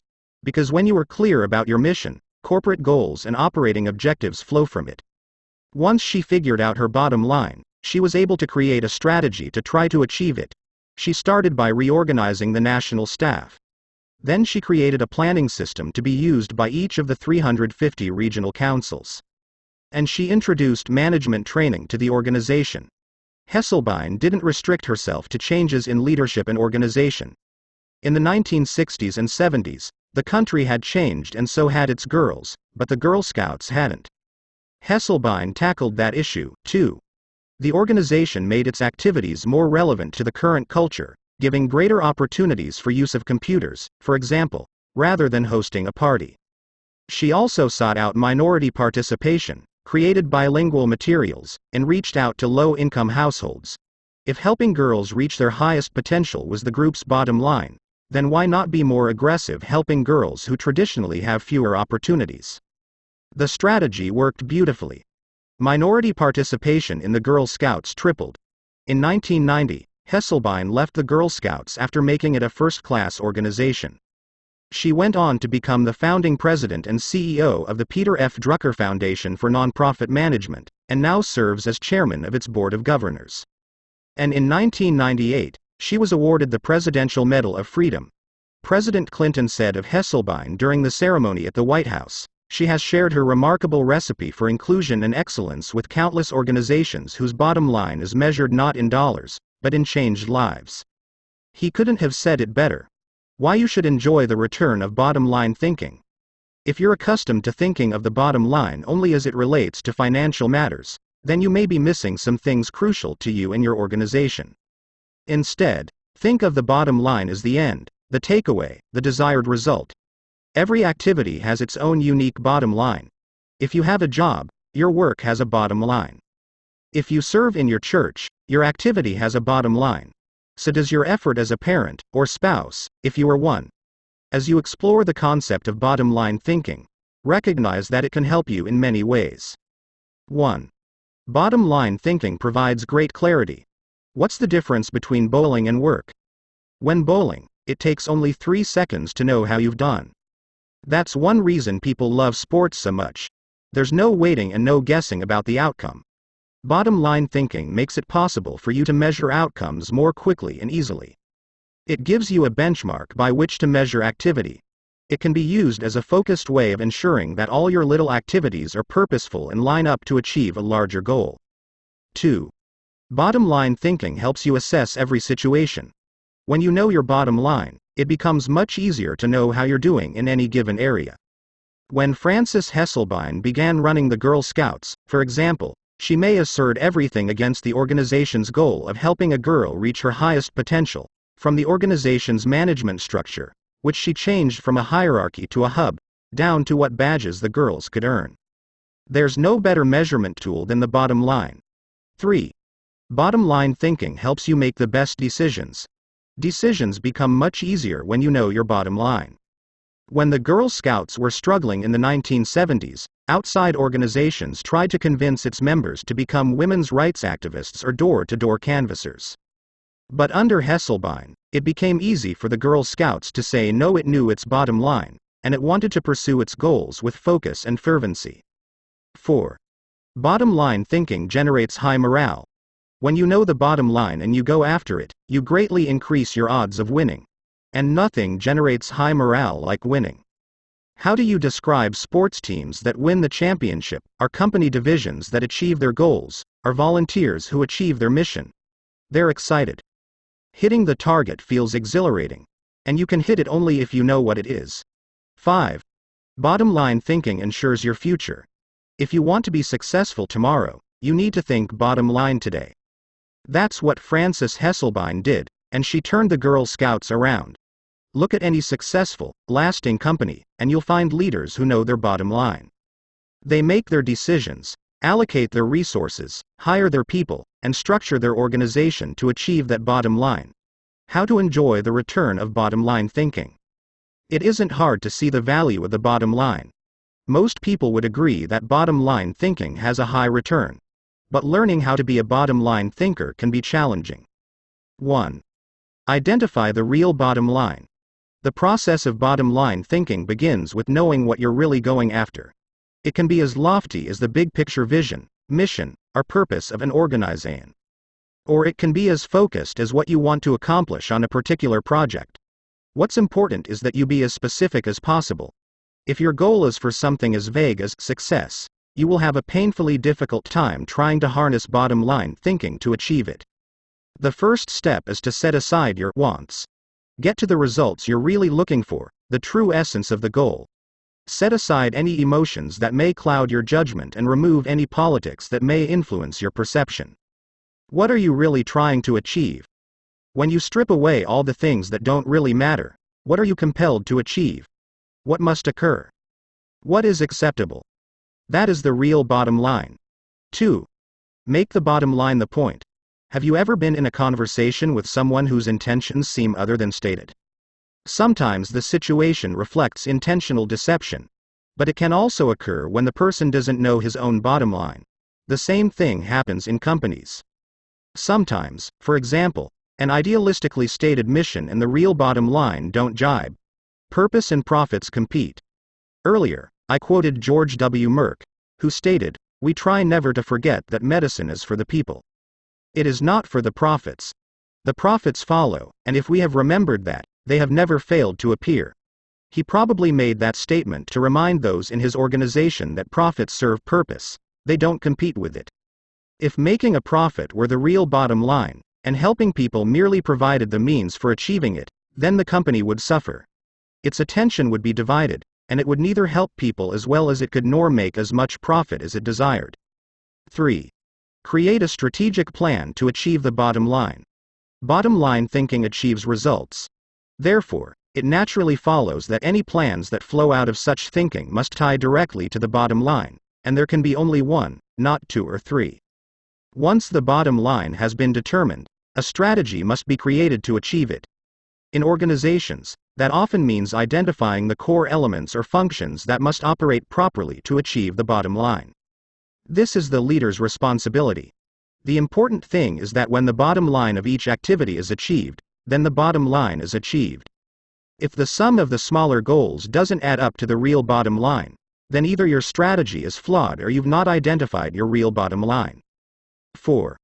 Align team members with the bottom line. Once you have your strategy in place, make sure your people line up with your strategy. Ideally, all team members should know the big goal, as well as their individual role in achieving it. They need to know their personal bottom line and how that works to achieve the organization's bottom line. 5. Stick with one system and monitor results continually. Dave Sutherland, a friend and former president of one of my companies, believes that some organizations get into trouble by trying to mix systems. He maintains that many kinds of systems can be successful, but mixing different systems or continually changing from one to another leads to failure. Dave says, bottom line thinking cannot be a one-time thing. It has to be built into the system of working and relating and achieving. You can't just tune into the desired result every now and then. Achieving with bottom line thinking must be a way of life, or it will send conflicting messages. I am a bottom line thinker. It is a part of my system for achievement. I practice it every day. No other measurements, no wasted efforts. Dave used to call members of his field team every night to ask the bottom line question they expect to hear. He continually kept his eye on the company's bottom line by monitoring it for every core area. When it comes right down to it, regardless of your bottom line, you can improve it with good thinking. And bottom line thinking has a great return because it helps to turn your ideas into results. Like no other kind of mental processing, it can help you to reap the full potential of your thinking and achieve whatever you desire. Thinking question: am I staying focused on the bottom line so that I can gain the maximum return and reap the full potential of my thinking? One final thought. I trust you have enjoyed this book. As you move forward, I wish you success and suggest that you keep in mind. 1. Everything begins with a thought. Life consists of what a man is thinking about all day. Said by Ralph Waldo Emerson. 2. What we think determines who we are. Who we are determines what we do. The actions of men are the best interpreters of their thoughts. Said by John Locke. 3. Our thoughts determine our destiny. Our destiny determines our legacy. You are today where your thoughts have brought you. You will be tomorrow where your thoughts take you. Said by James Allen. 4. People who go to the top think differently than others. Nothing limits achievement like small thinking. Nothing expands possibilities like unleashed thinking. Said by William Arthur Ward. 5. We can change the way we think. Whatever things are true, noble, just, pure, lovely, are of good report. If there is any virtue and if there is anything praiseworthy, think on these things. Said by Paul the Apostle. About the author. John C. Maxwell is an internationally recognized leadership expert, speaker, and author who has sold over 16 million books. His organizations have trained more than 2 million leaders worldwide. Dr. Maxwell is the founder of Equip and INJOY Stewardship Services. Every year he speaks to Fortune 500 companies, international government leaders, and organizations as diverse as the United States Military Academy at West Point and the National Football League. A New York Times, Wall Street Journal, and Businessweek best-selling author, Maxwell was named the world's top leadership guru by leadershipgurus.net.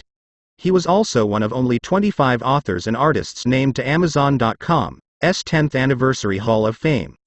3 of his books, The 21 Irrefutable Laws of Leadership, Developing the Leader Within You, and The 21 Indispensable Qualities of a Leader, have each sold over 1 million copies.